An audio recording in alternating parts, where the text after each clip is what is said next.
Boom. Ladies and gentlemen, we are live. We are live on a Thursday night. Welcome back to the Wrestling for Life Network as we bring you not only your AEW Forbidden Door preview, but also your NXT Heatwave preview. We got lots to talk about, lots to get into. We're going to break down the card.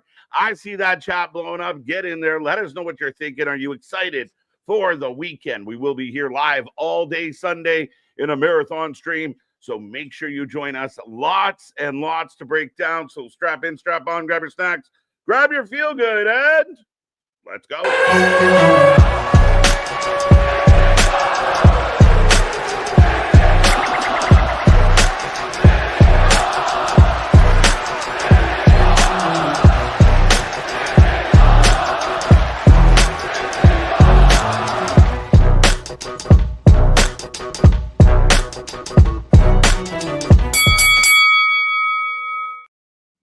Ding, ding, ding. We are live and back at it again, folks. Like I said, we are the Wrestling for Life Network. This is your preview show for both Forbidden Door and Heatwave.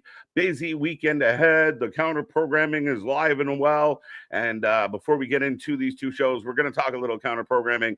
But for the next little while, you're going to be hanging out with myself, Mr. Evernight, KJ White, the Iron Man of YouTube, and Mr. Big Nick.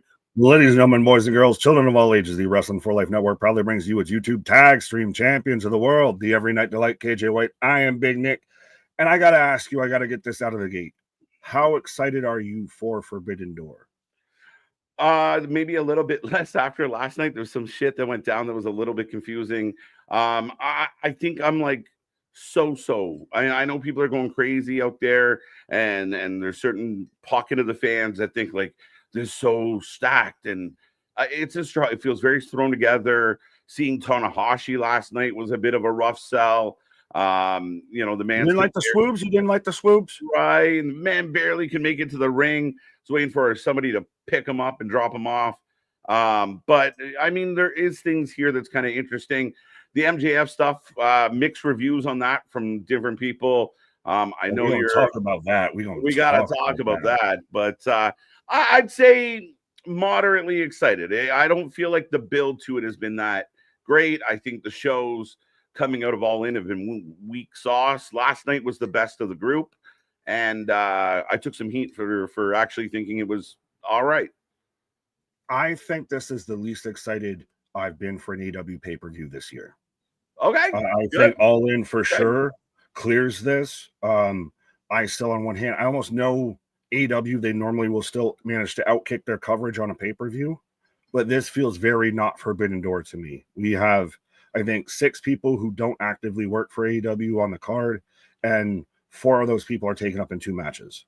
So This isn't a whole lot of cross-promotion. This doesn't feel very Forbidden Door-y. No, and I struggle with, like, we thought we were building Darby, Moxley. It somehow evolved into this cage match. Even last night, like, through the message we got from Ospreay, it was like, so he's not cleared, but he's gonna wrestle anyway. Is this like half shoot, half work? Like, is he truly not cleared to wrestle? If he isn't, why is he? Kenny, no, we haven't seen Kenny. I think that's completely a work, honestly, because why would you let somebody with an injury like that go into a match like that, which that's basically just blood and guts, just in a smaller vicinity even? What's the point of it, though? Is it just to prove that, like, look how tough this man is? I think it's to make him the sympathetic babyface going into the UK, and it gives him a reason to be involved in the match and involved with the feud because he was already kind of done with that shit. Yeah, I kind of wish he was done with this shit. And to be honest, like, we haven't seen Kenny for the build of this at all. Last night they opened the show with a 20-man brawl. The Ops are involved. They're not in the cage match. It should have ended the show. The women ending the show was very anticlimactic last night. The beginning segment was fun because there was just people felt like they were coming out of the goddamn rafters. Like every time you turned around, it was like another member of the roster. And we weren't even sure. Like the War Dog showed up. Gabe Kidd is like this part-time mercenary, I guess. He doesn't really work for the company, but keeps showing up and helping the Death Riders, but no one's ever told us. I'm mad at the fact that Gabe Kidd couldn't compete in the G1 because he was doing shit with the Death Riders. You want to talk about this whole eroding New Japan and everything that everyone wants to blame on Evil now of why New Japan isn't so great. It's because Tony keeps poaching talent. and Tony doesn't want to give it back. And that's partly why I think they should go to every 2 years with this Forbidden Door.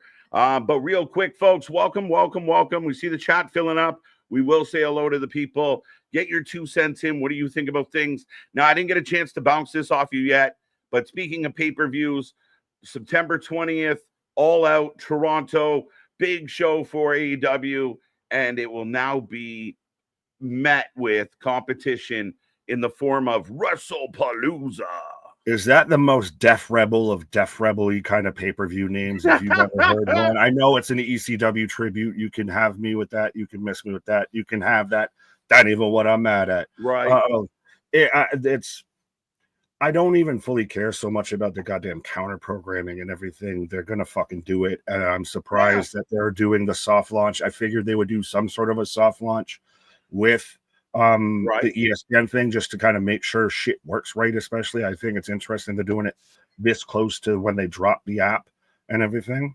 But I hate the name. I don't expect them. I wouldn't expect any different. And it's one of those, as Tony's on the back foot, so then fight back. This is what you should be doing now, coming out of Forbidden Door. We thought you were going to do it at All In. Now is really the time. If you're really on the back foot, fight back, Tony. Fight back. Well, that's it. It feels like the WWE said, like, hey, Tony, you know, we came here to do 2 things, fight people and chew some bubble gum, and I'm almost out of bubble gum. Like, that's what it feels like. And it was one of those cases of, like, it was almost, you know, like Tony got free shots for so long. And I know there's some debate, who went first and who said what? I don't care. Tony ran his mouth a lot. The whole Weinstein comment, the Coke Pepsi thing. Like, there was just one thing after another. And I think this is the consequences of that behavior of, all right, you want to run your mouth? We're going to flex.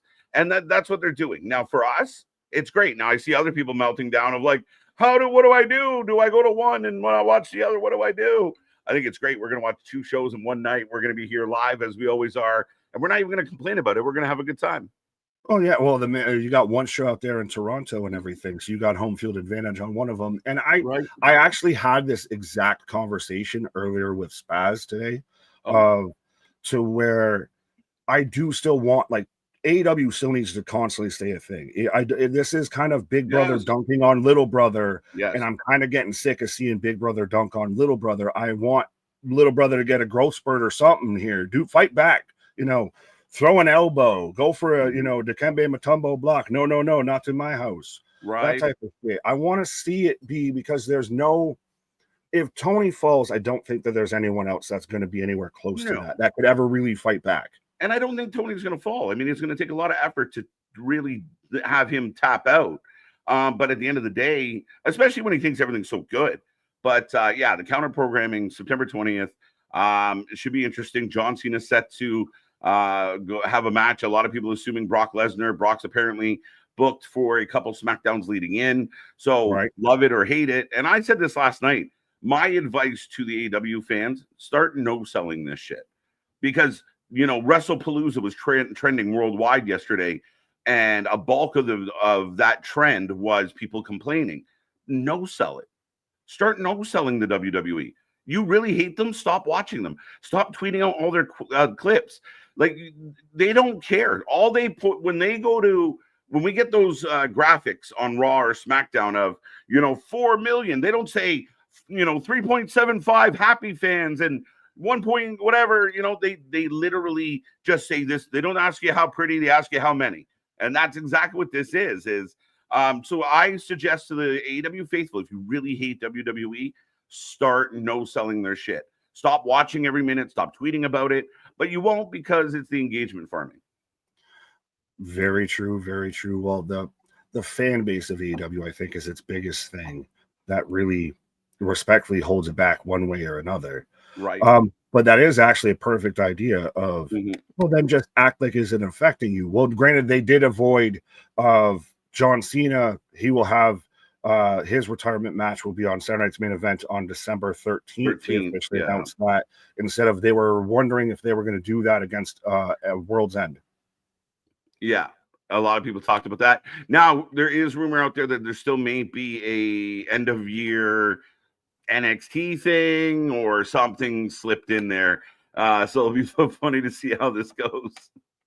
Yeah, but it is still a little bit one of those. So which is it? And I think we've talked about this at length on a couple streams of. So are they competent? Like, are they good or are they not good? Like, is WWE a threat or is it not a threat? Are you doing great or are you on the back foot here?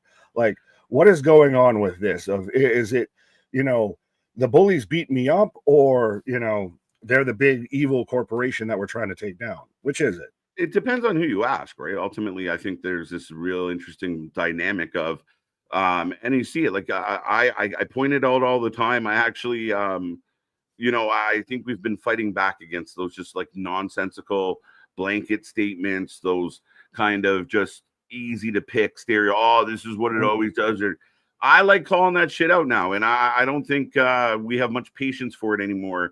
Of just this like, everything's phenomenal and the other companies, so that's fine. You got to if you got to pick a side, you can't do the loving a bit of everything, then so be it. But again, just completely shooting over, being completely insecure in your communication with the world about your favorite, and constantly having to have that caveat of like, oh, but it's so it's even we have to, and I love this comment from MDB of AEW is basically Schrodinger's wrestling companies. Dead.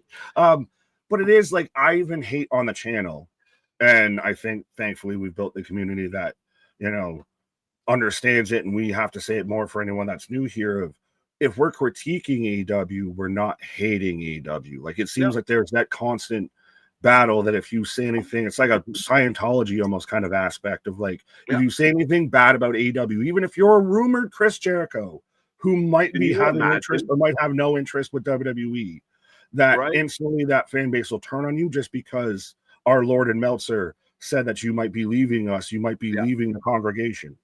It's funny because, like, I mean, everybody who's ever watched this channel knows my feelings about Jericho, to the point where we had a t-shirt celebrating my hatred.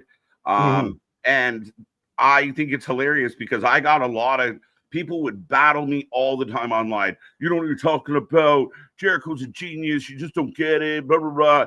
Jericho might go to the Fed. Fuck that guy. That guy's shit. He's over the moon. We don't need him anymore. We don't even know why he was here in the first place. Whoa. Like, again, there's a lot of this like insecure. Like, you don't work. Why are you so upset? You don't work there, bro. And it's excommunication. It's that type of shit. It's like literally some cult level stuff. You all in, you all out. Yeah, you are either with us or you're against us. It's madness. But with all that being said, folks, welcome back to the channel. We were expecting another member of our squad to be joining us here today. I don't know if that's completely ruled out yet, but he was having some power issues, so he was here like hi, and then he wasn't here. So we hope he's doing okay out there. This is our Forbidden Door and our Heatwave. We're going to do both shows all in one, break down both shows and get into all that. Don't forget, tomorrow we are live at 2:30, live from Dublin down, Dublin, Ireland. So we're going to be here at 2:30 p.m. Sunday, we're here at 11 a.m. for a marathon stream, Heatwave and Forbidden Door. Monday, we go early, 2:30. Tuesday, we're regular time. Wednesday, we're regular time. Thursday, we're 8 p.m. Friday, we are back to normal. We will be staying late and be here at the normal 7:30. And then we got more. We got more content coming your way as Clash is at 1 p.m. We will be live for that. It does not stop, but click that little bell because the next little while, all the wrestling's over in Europe. So it's a wonky schedule for a couple of weeks, and we got a lot of content coming your way. So make sure you have that bell click so you don't miss anything. Real quick, Nick, because you asked about Forbidden Door, how excited are we for Heatwave? Oh, is Heatwave very much the forgotten stepchild in this situation? To an extent, yeah. And I feel like Heatwave's one of those, like Heatwave, I feel like, if memory serves me correct, were one of those like specialty shows. Like it was like what they did a 2-night, I think, last year. Yes. So it feels like a secondary show of the third level. It feels like, again, we're just slipping something in there just so we can say, hey, fuck you. Hey, fuck right. You.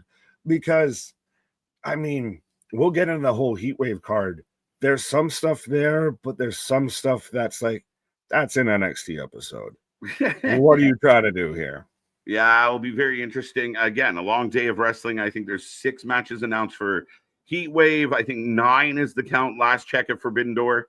Fingers crossed. Well, I expect maybe Collision might add a few, but do you think that if there was a difference of a view on Heatwave of if you're only going to watch Heatwave, which there are people out there that are only going to watch Heatwave, versus I and everybody who tunes in with us that's going to be watching all the wrestling straight through, that Heatwave might be good if that's the only wrestling you took in that day, versus if this is hour 8 of wrestling, it might hit a little different. Yeah, it'll be very interesting to see how like Forbidden Door winds down. How long is Forbidden Door?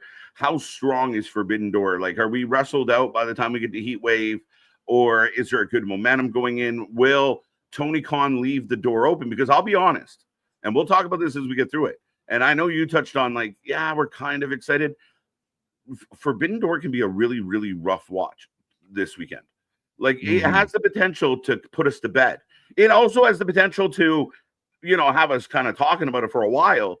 But if they're just going to lean on that cage match to get headlines, it's gonna be a long, drawn out watch for some of the matches they've announced. Fair, I know we don't want to be super long on it, but the cage match is going to be really interesting. We're going to have to talk about that. It has the potential to do what AEW normally does and somehow still outkick its coverage.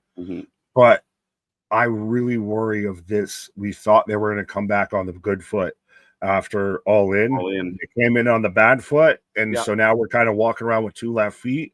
And I'm wondering if we're going to finally get rhythm here. Yeah, and that's where I get frustrated. I mean, I see people when we get comments on our streams all the time. Someone will say, "Oh, I really loved WWE this week," and that's the comment. The other side of that coin is like, Dynamite's been great since All In. And if you don't get that, you're just like a stupid idiot. Like, you don't fucking understand. Like, it's not the right approach to things. And again, it goes back to that kind of insecurity of just say the first part. Dynamite was really good tonight. You're allowed to feel that way. And I gave Dynamite the best score last night than I did all the previous shows since All Out. Like, I thought it was the better one, and the show could have been that much better if they had kind of, again, Tony being Tony kind of gets in his own way of things that are kind of good. Yeah. Well, and again, is that more of the herald that's, being an issue for the company?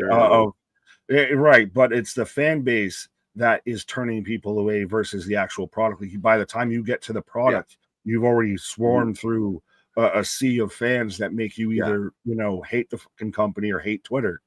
Yeah, there's definitely, like, I don't have any hatred at all towards the AEW. That would sound weird to say out loud. I dislike and I'm disappointed with some of the decision making they have and some of the things that have happened, and watching it decline has been bothersome. But there's no hatred there, and anybody that hates, like, you see those, I hate, like, fucking knock it off. Like, hate is such a strong word for what's happening here. But I mean, ultimately, I think that that select group, that group of Piranha, they've run off other people. Like, we talked about it all the time. Like, O'Shea Jackson Jr. talks about, I just had questions about, like, who's this guy? And people told me to Google it and get a fucking life. Like, I was like, what the, like, go WWE. I'm going to go do a TNA pre-show. Like, what are we doing? Like, that's the shit that underbelly is killing it. It is the gatekeep community, the hipster. It is, stomp, clap, hey, like that's that kind of shit of they listen to indie music and all that. That just really deters anyone from getting truly committed to it. Like, you either have to turn blinders to that, or if you want to try and actually enjoy both products, you're fucked. Like I said, you got to kind of disconnect from social media in a lot of ways, especially Twitter. And I think what's happened is, as the fan base has shrunk, so like when they were putting like 10,000 plus people in the United Center, there was a bigger fan base. Like, I knew a lot of people. I had brothers and family and friends. They're all like, dude, you watch AEW? Yeah, AEW is so cool. But as the fan base has gotten smaller, like that 1,100 that show up in Chicago for 3 straight weeks, those are the diehard. So the concentration of like assholes has become so apparent because we just whittled it down. Jonestown, Contown, don't drink the Flavor Aid at Contown kind of thing. Absolutely, folks. But last night, Mega, Damian, Bernard, top three, spazzing with a super chat. Big love to KJ for suffering AEW and making it almost watchable. Remember, the wrestling sucks. We never do. Big love to Big Nick for listening to my wrestling ramblings on what became of the most 11-hour workday. The boys are good boys. We try. We do appreciate the love and the super chat. But yeah, man, we're going to break all these matches down, folks. I see a bunch of people. Usually we do a roll call, but the usual suspects. I'm not going to go through everyone's names, but MDP's in there. Spaz, we already got you. Jersey, welcome. I think that's a newer name. I'm sorry. I'm actually excited to see what Worlds Collide 2 offers. I had a blast watching AAA so far. Dom Vikingo. Oh, I'm 100% excited for that. And I believe that's probably JV. But yeah, no, okay. I think that they've very much done a good job of getting us hyped and excited for that. Right. What's up, Clay? We got a bunch of names. Dale, Z-Man, 316, Bradley. Some people over on Twitch. Go watch us on Twitch. We're almost a partner. So go watch us over there for a while. Yeah, help us out, partner. Yeah, we need like 3 people watching on average. Taco Mark. Small Mark. I'm a mark for tacos. World Elite Podcast. What's up? What's up? All right, Nick. We're starting this off with fire. Richard, good to see you. Kyle, welcome back. I think other people are out there. If we haven't said hello, again, you can say hello. Oh, Kyle. Well, no, I like this one. Because I'm just trying to already soften this because my voice is going to get hoarse if you're already starting off with this match. But saying we're pretty much getting blood and guts with the men's kind of what we assume was probably the main event, what they've alleged is the main event of the lights out steel cage match. It's basically blood and guts without calling it that. Do we start to get a women's version of that now with AEW? Is that the trade-off? Like they do this match now, and then in the fall when we usually do blood and guts, we do women's blood and guts and don't do a men's? I think it would be very bad booking if we get this match here at Forbidden Door, and then in October we get blood and guts. I think that'd be fucking too much of the same Is it thing. Just we have these are the gimmicks we have of Anarchy in the Arena, blood and guts, and these now we've just combined everything with lights out. Right, let's go. Yeah, I mean, it's very interesting, but it will definitely, I mean, again, they don't use the women. We talked about it a lot last night where I'm mad at some hypocritical fans of you really can't, if you're a really big AEW fan, criticizing other booking as far as women's divisions go, nobody books the women worse than AEW. And I'm including like MLW books women better, GCW books women better, TNA books women better, WWE books women better. It's like one of the weakest bookings as far as women goes is AEW. You get one match a week. You might get a segment. You got the wrong people. You got 80%, 90% of your female roster absent and MIA. We were asking where they were last night. Have you seen them? We could very much talk about that. And I liked how you kind of did this like ladder all the way up while you were talking about this company of then. That was a little bit better than that. Yeah, right. Yeah, no, that's the reason why. We'll get into this once we actually get through the matches here of why I'm wondering on some decisions that might happen. Okay. The only advantage AEW has over WWE is ticket pricing, and that's something they should exploit. Yes, like they should talk right about back, Tony. Use it that you're the family friendly. Well, you can't say family friendly with the spikes and syringes and everything, but say that you're the alternative of be the ECW, be the underground, the underdog from the underground, be the guy that's like, if you want to watch good wrestling, I think the biggest thing that they need to fix more than anything at this point is their fucking booking. They need to fix creative. Shit. They need to find a fucking direction, and that will bring people back in droves. Yeah, the fans there keep saying like, "Oh, they got good stories and da da da." Like we will be here all day, and I talked about it all night last night. But again, just because you try and tell a story doesn't mean it's a good story. And a lot of things in AEW have been very messy, and that's what I saw from a lot of people that watched Dynamite last night was the word messy, and that's what the booking's been. I mean, again, even simple things like Alex Windsor, Mortos, all of a sudden coming to the forefront in main event spots all the time. People being completely left off the roster when people like start pointing fingers at the Fed for like benching a natty when your entire tag team division, your entire women's division is all MIA. It's a really weird take, but anyway, let's get to Sunday. Right. No, just shut up, Phil. If he's asking about Megan Bain and all that, but yeah, again. So you just want to start on violence right now with this, right, Phil? Well, I thought we'd start with the weakest match of the show and work our way up. All right. So that's where we're on. All right. Right. I figured we'd start soft. Tanisha, what's up? But Go ahead. Well, I don't know. Nigel wins a fatal 4-way. This is for the title, and he's not going to win it, but it's for the title. I feel like Zach's had this belt for a while. No, he just won. He actually literally just won it. He had it. He lost it back? to Evil, who Tony won't book on his shows because he doesn't like the gimmick, which, very funny that you have the whole partnership with New Japan, but you won't use a guy that New Japan's trying to use as a top guy in their company on your show to try and get some major spotlight or anything. But I digress. Zack Sabre Jr. won it back. I ultimately, originally thought this would have been Zack Sabre Jr. versus Will Ospreay, because that in the UK, those two styles, they have a history that will tear the fucking house down. Right. You almost can get away with Ospreay losing it because whoever faces Zack with this is losing it. Oh yeah. But you can get away with Ospreay losing it, and it's fine. We got, his, next UK equivalent in Nigel, at least with the company. He's still the legend in the UK. He's still going to get the big reaction. I'm not expecting. Really? My argument is so good it made this man go away. My argument is so good it made this man go away. But Nigel is not clearly going to win this match, but it's going to be a good British strong style World of Sport match. Good. It's going to be a hell of a match. It's going to be good. Really? Would you like to come back and tell us that? Because, no, I'm not saying that. I'm so upset. I can't even look in your face. You're so upset you can't even face this argument. I've already won, folks. But no, I get, and even what they had lined up for this. If it wasn't Nigel, it was going to be Lee Moriarty, Hechicero, or better wrestler. Better wrestler. Which one? All three. You'd have to combine all three to make a better wrestler than Nigel. Nigel 15 years ago is the problem. Again, we thought about this the other day. Like, if you can go, I support this match. Anytime Pat McAfee gets booked, you can't say shit, because again, I think Nigel had a retirement match. It was bad. It was Danielson. Danielson's a great wrestler. Nigel was a great wrestler, and that match sucked. And because it'll still be better than anything Okada does. That might be true. That's a little troublesome. I don't know. I think you're right. It's going to be a good, strong style match.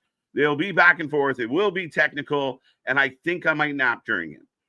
You've already said on stream you're going to go and take your pause. So we're going to get solo commentary during this match, because this to me is going to be very much British strong style. This is going to be World of Sport. This is going to be collar and elbow tie-ups. This is going to be, rear naked chokehold. Like, it's like we see with, like, everyone's making a big deal. Tanahashi's here, but he can barely walk down the aisle.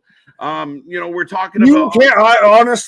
Honestly, swear to God, hand to God, you cannot compare Nigel McGuinness, how he was in the ring, to respectfully Tanahashi was. Tanahashi was out there almost like Goldberg. Of them knees were held together with fucking duct tape, fucking paper clips and rubber bands. Nigel is not at that level. Yes, he is a commentator, but he's one of those that had to retire, not because of physical, but more of he had concussion issues, which Copeland is still wrestling, but and not it doing wasn't one of those of my knees gave way, my back gave way, anything like that. It's just going to be slow. It's going to be boring. It's going to be, and in a long show, a 4 or 5 hour show, this is going to go 20 strong, and it's going to fucking make us sleepy. Again, if this was 2005, I'm right there with you. Nigel McGuinness, he had some amazing matches with guys like Danielson, and they told us like that was going to be his last match. But because we're back in the UK, so every time we come to the UK, Nigel gets a match. That's just how we do it around here. Very childish. Well, like I said, I thought it was initially going to be Ospreay, so you get the next guy that's going to be the next biggest pop and everything. And if this was 2005, Zack Sabre Jr. wouldn't have been able to have this match, because he would have been a twinkle on his daddy's eye. He would have been having Okada versus Nigel. Right. Fair enough. What is up, Sean? What's up, Rick? Taco Mark, we already got you. Lady Tanahashi Tanahashi. with the Megatron walk. Oh my God. Who's winning this match? Zack Sabre Jr. Zach's winning this. Like, that's the thing, is I'll still champion Nigel the whole match. Zach's winning this. They're not changing the IWGP World Title on this show, and especially respectfully to Nigel McGuinness. If this was Ospreay, maybe I'd believe it, but Nigel's the. Can you at least admit that Nigel is the most believable to win this match out of Daniel Garcia, Lee Moriarty, or Hechicero? Lee Moriarty is a better wrestler than Nigel McGuinness in 2025. He's going to be the IWGP World Champion. Why not? They pay him to wrestle. Daniel Garcia has been pushed, former TNT champion. I think he's been. Daniel Garcia is an IWGP champion. Fucking New Japan is dead. Buried it. It's already dead. And what's the difference between Daniel Garcia and fucking plain Jane Zack Sabre Jr.? You did not even just try and fucking boring Zack Sabre Jr. Zack Sabre Jr., the guy that I feel We're like on the first match, and you're about to try invoke. I feel like this guy gets so overhyped, and you barely ever see him do anything worth fucking noting. Zack Sabre Jr. He's just one of those guys that everyone's like, Zack's great. And the best technical wrestler right now. What?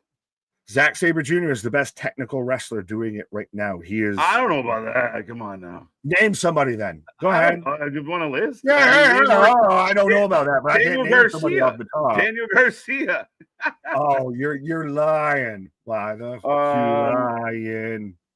But I mean, again, I'm not excited for this match. I really don't care. Don't say that. Don't say lies. Don't say lies. Why? I mean, I think Zack Sabre Jr. is overhyped, and he has a lot of boring matches. Lies. No. Since all the platforms want to work with the A company, I'd love to see TNA and AAA get live weekly deals on Prime. Hang tight. There's more news coming on that soon. They're chipping away. And yeah, it's interesting times. Tony might be a show without a TV soon enough. Again, that's when you get to they've boxed him out of it. It's boxed in one of. We've got Disney, we've got NBC, we've got in Netflix, we've got this. I am waiting for there to be a YouTube thing with either the Vault channel or with the just the whole library or anything like that. There's goddamn the deal still with Peacock for the Saturday night's main events. They are gobbling up rights deals, and ESPN taking down AEW's tab, which did anyone know AEW had a tab on ESPN until they took it down? I didn't even know it. That's the best part. And then of course these fans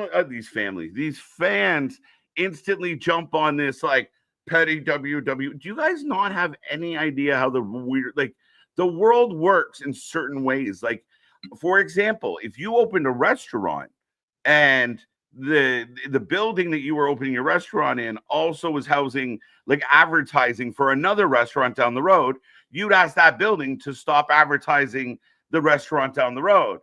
Like, that's just kind of common sense. They have non-competes. They have clauses in there. Like when people talk about, well, maybe AEW will go to FS1 or they'll go here or they'll go there. That's why these deals are so significant, because a lot of these deals come with you cannot fuck with anything that even remotely looks like wrestling forever. As long as we're hanging out, you and me are exclusive. Right. They're all in exclusive relationships. There's no open marriages, no polygamy or anything like that happening out here. And that's what a lot of people don't understand is WWE or pro wrestling is a sport, but it is also a television show. It is entertainment, still all the same. So it's one of those, do we cover it like a sport? Do we cover it like entertainment? And again, like you said, you're an exclusive deal with us. That's the box in one of you can't now, because WWE is on all these networks. Now AEW can't go there because we're not going to air another, pro wrestling show on our network. Is this, what was it, Black Sunday when Vince took over, globally and everything? Are we going to get kind of something similar to that with WWE doing that, like streaming wise? because I feel like we're close to that. Right, at some point they just get the ultimate The pushback. Thanos snap. He's collecting the infinity streams. Right. All right. Well, right now, just looking at this, 86% went Zach, which makes sense. Big favorite. I don't know why so many people picked Nigel to possibly win. I can't see that happening. So you don't think he deserves to even be in this match at all? No. And I know. Oh no. So then, who would you have put in place? Daniel Garcia, who's standing behind him, watching him on the poster. At least Daniel's young and up and coming. Nigel's career is over. This benefits nobody, and it's so odd. Like, it's the feel good moment. It's the same thing that they did when Mariah was having matches. How many feel good moments do you want? Like, this is like fucking. They need all of them. They need the feel good moments. Participation medals for everybody. They need to fight back. Nah, it's the same thing they did when Soraya's got to win the title in London. She's a heel, you stupid fucks. What are we thinking? What are we doing with this booking? Yeah, no, I don't care that Nigel's in this. Nigel's great on commentary. Leave him on commentary. Well, we're going to never reach an impasse on this, so I will die on this hill. That's all right. He wins on Sunday. It's going to be a fun time. I still, like I said, I still don't think he's going to win. And now you're just double insulting me because not only did you insult Nigel, you insulted Zack Sabre Jr. You don't like any bit of this match. Overrated. I think guys like Chad Gable are better technical wrestlers. Maybe even a Ludwig. Gunther's very technical. But I think Zack Sabre Jr. is a guy who's overhyped. Yeah, he's great in front of 400 or 500 people, 600. Like, when Zack doesn't do anything on big scales, and I think he skates by at like the lore of Zack Sabre Jr., not the actual performance of Zack Sabre Jr. Now, are you saying he skates by on the lower performance in AEW? Because if I'm trying to, off the top of my head, remember last year's Forbidden Door, but I figured he was featured last year too. So we're just going off of, he just skates, he just phones it in. He gets caught with the AEW curse of New Japan. Zack Sabre Jr. never shows up in AEW, because just like how never New Japan Kenny shows up in AEW or anything like that. Kinda. I mean, again, I just think it's a name value thing, and I mean, I truly don't dislike him that much. But at the end of the day, I do think he's overhyped. Like, everyone gets all excited, like, "Oh, Zack Sabre is gonna fight so and so," and then you tune in and you go to sleep, and it's just unfortunate. I don't love him, but that being said, Edge and Christian have reunited. They have an opponent. It was supposed to be Kip and Nick, however, and it looks like someone else might be involved because the dinosaur has been revived. And who revived him, Nick? Oh, I've seen that whole little stupid theory. Oh, it's no. Honestly, if you're gonna see Jack Perry, you might see him later on in this show, but not here. Like, that is 100%. That is such a downgrade for Jack Perry. And why the fuck did you take him off TV to bring him back and just Luchasaurus Jungle Express 2.0? Right. Does Tony only care about pushing ex-WWE guys? The dude is such a mark. It is one of the things that's hurt the company. Well, it's the irony of the arguments when they say that WWE only pushes old, retirees, and they're so relying, and they make the WCW comparable of, oh, you're just pushing everybody, that's past their prime. But Edge and Christian are out here, and I'm not knocking them, but I mean, pot meat kettle. Regardless of whether this was going to be Kill Switch or not, Edge and Christian are winning this match. I have a theory that this very much ties into a match later on and All Out, 100%. Yeah. So they're winning this. You're going to get. It is still crazy to me in 2025. We're going to see Edge and Christian, the Dudley Boys, and the Hardy Boys all wrestle. Yeah, it's crazy times. Like, I mean, we joke all the time about what didn't we have on our bingo card, and a lot of things that have popped up this year we hadn't had on our bingo card. I'm a little as an Edge and Christian fan. Like, I've been an Edge and Christian fan for a long time. Two local guys from my neck of the woods. I think they handled this wrong. I think they put it together wrong. Even the segment they did last night was, to me, done wrong.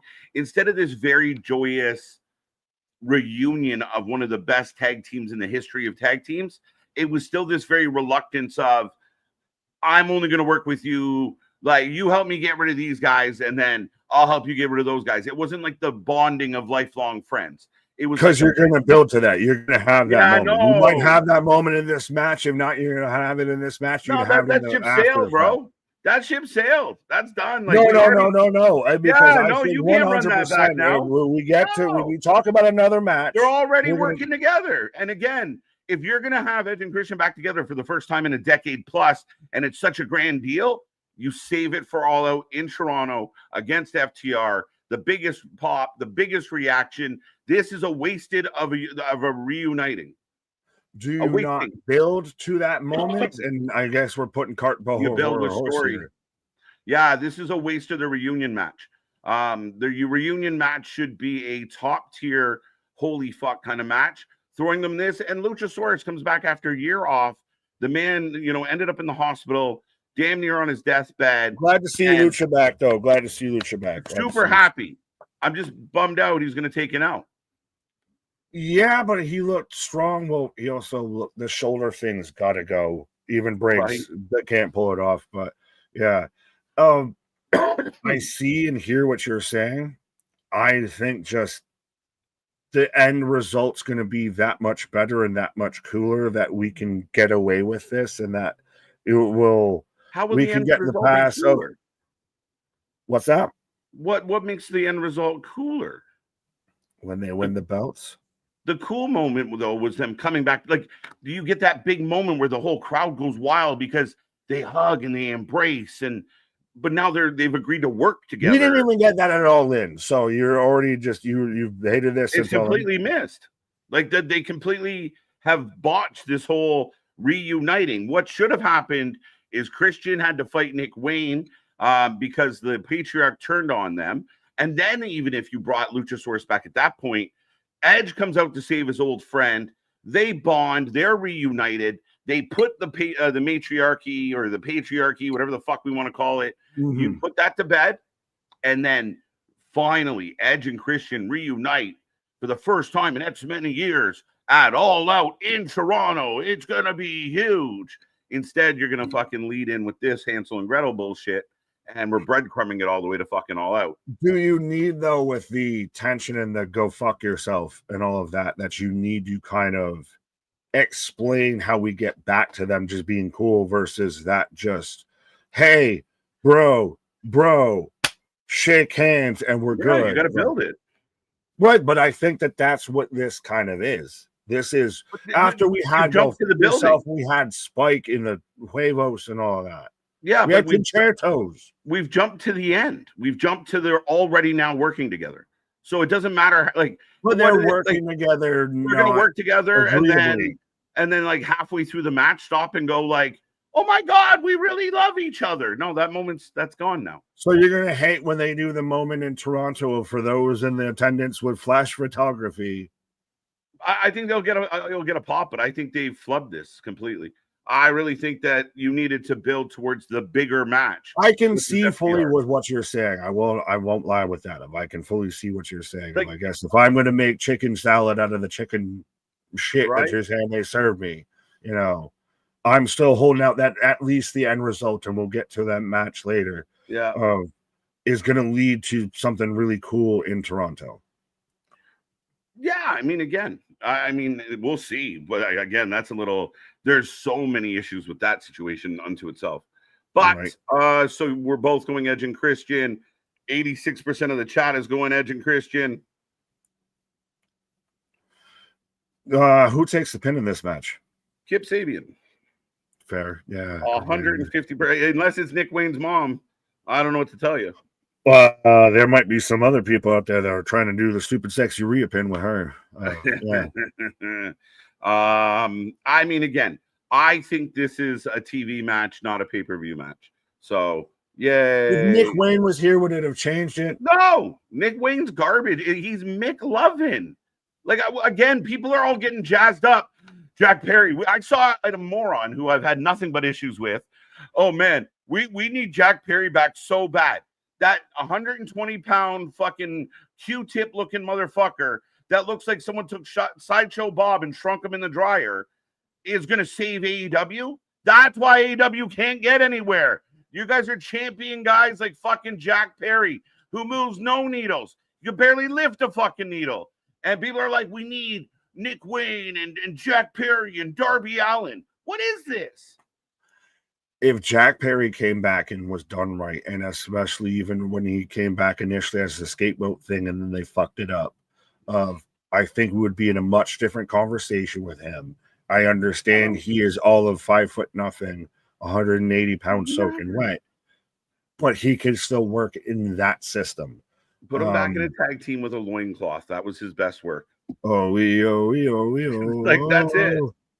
No, well, so make a long story short, I think Kip Sabian takes clearly the pin, obviously, because they just brought back Luchasaurus. He's still going to be a threat, and he might be the one that turns the tide. But have they really mishandled their kind of rookie class? Remember, they had of Nick Wayne, they had Billy Starks, they were trying to bring in Jordan Oliver, and Blake Christian. They pretty much brought in the rookie class from GCW, and I don't think any one of them, maybe outside of Billy Starks, is anywhere near close to where we thought they'd end up. Yeah, no, I think a lot of them. I mean, it's a big example with a lot of the women, a lot of the younger talent. You either, like we saw it with like Dante Martin, Daniel Garcia, Jack Perry in a lot of ways, where you push them very hard, but because especially when you have a young career, if you max out all the shit, like last night when Darby showed up, I was less excited. Like I wasn't like, oh my God, Darby. It was like, oh, Darby's here again. He's going to do a coffin drop off that something. Oh. Like it's been there, done that, doing it again. Like I don't think Tony's shown I can't think of an example of somebody that Tony Khan has developed and can say, I helped make this person a better wrestler. I think there's more examples of the contrary. Orange Cassidy. That's not exactly the best example. I was almost going to say, do you think that Tony's more of just, he's had lightning in a bottle, like he's right there to catch it, and then he's just like, oh shit, and just misses. Like, with Darby coming back after Everest, that should have instantly jumped into something instead of now we've seen Darby for fucking 4 weeks, coffin drop out of nowhere. Yeah, and body bags, and it's the same boring shit, and there's fans that like fill up a fucking tube sock because Darby's dragging a body bag. It's fucking dumb. Like we literally played like fucking peekaboo with a body bag last week where Darby was in the bag, and then fucking Wheeler was in the bag, then they shoved Darby back in the bag. Like it was just mess. And I know we were like 2 matches in. We're 2 matches in, I think. But is this a little like WCW with like the warrior in the mirror of he was right there, brother? Right. Yeah, a little too much. And I think like if I was the booker, I wouldn't have built Darby up prior to Everest because we got like the to be continued, dun dun dun, and we waited 6 months for him to come back. When he came back, he should have went directly after Moxley, and there should be no Cade, like there should be no one else involved. There should be Darby. He have been the world champ? Should he have been going after the world championship? A lot of people thought Darby was going to be the one that saved the company from Moxley, but apparently Tony had other feelings. Oh, he's got a different perm, but right. Spaz out here with a $10 super chat. If Triple H and Jericho were to have we got lawyers mentality and have Jericho show up at WrestlePalooza, it would be peak countering AEW with Jericho while AEW is running a show in Canada. I don't know if that'd be peak. That might be mid up there. Yeah, well, it's interesting because you have some sources saying there's been a lot of talk about Jericho backstage, and then there's other sources again that will say there's been no talk about Chris Jericho. We don't know where this started from. There can't be. Like this is what's fucked up. It's a rumor. So the people that instantly already have like thrown hate at Jericho, first off, get in line. We were there first. So fuck y'all. Been here. Like all these Jericho haters of like, I have to say, I got to be the first one to say this. Get the fuck out of here with that shit. Jericho, I mean, the good thing about Jericho and WWE is when you produce Jericho and you have bosses that go, that sounds great, Chris, but no, we're not going to do that. It works. The problem is Tony Khan doesn't say no to anybody. Not creative control, Sap. It's okay. It's just creative influence, you fuck. But yeah, no, ultimately, when you have a boss that lets you run willy-nilly, we get shit like the learning tree for too long. But it's all rumor. Like his contract doesn't expire till the end of the year. I thought originally he had signed like an 8-year deal or a 10-year deal. The longest, the biggest, the greatest, so big, so great, so huge. So I don't even. Yeah, maybe someone can break down the math for me out there. But I mean, based on how many years AEW has been around, in my head, Jericho has more years left to this contract. And I think this is just a made up fucking narrative. Well, allegedly his contract is up at the end of the year. Again, allegedly.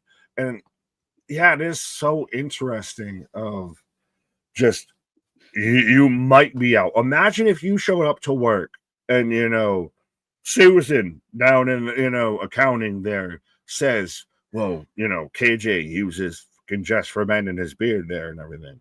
Oh, and then that becomes the goddamn office rumor, and everyone starts looking at you sideways, even though there's no proof of nothing outside of just Susan, old stinky Susan out there in accounting. Well, we've seen it, dude. We've seen it with this whole HBO Max ratings thing of like a guy sat at his house, took a number, and then did some fucking fuckery math. Might as well call the Steiners for assistance, and then blurted out a number. And there's people holding on to that number like it's the holy fucking grail. And to even begin to show us your source. Well, this guy said it. All right, well, show us your source. Well, Google AI said it. Yeah, Google AI sourced the same idiot that you did. Can you prove it? It doesn't matter. It's this weird kind of thing that it's just whatever. But again, at this point, who gives a fuck? Yeah. What happened in the whole argument of we don't care about ratings? Now all of a sudden, when they might not be in your favor, we just start to really give a fuck about it again. Well, even Tony put out a thing the other day. I was like, thank you for making us number 1 or number 2 on cable. They did 565,000 this week. And again, we never talked about ratings until they talk about it, and they still do. And their fans are bragging about a fake number that they can't substantiate. And, both of us were told last week we were idiots because we kept saying, can you please show us where this information came from? Show me your work. I know the American education system might be failing under Linda McMahon, but show us your work. Show us how you got the fucking equation. But yeah. Yeah. Go ahead. Well, moving on from that, we get, speaking of people that should retire, Okada taking on Swerve Strickland, one of the heart and souls of AEW, Mr. Swerve Strickland, one of the best wrestlers in the company, and Okada, who's been mailing it in like a motherfucker. The literal stone pit bull out here from New Japan of out there, just everyone takes a bump off of him.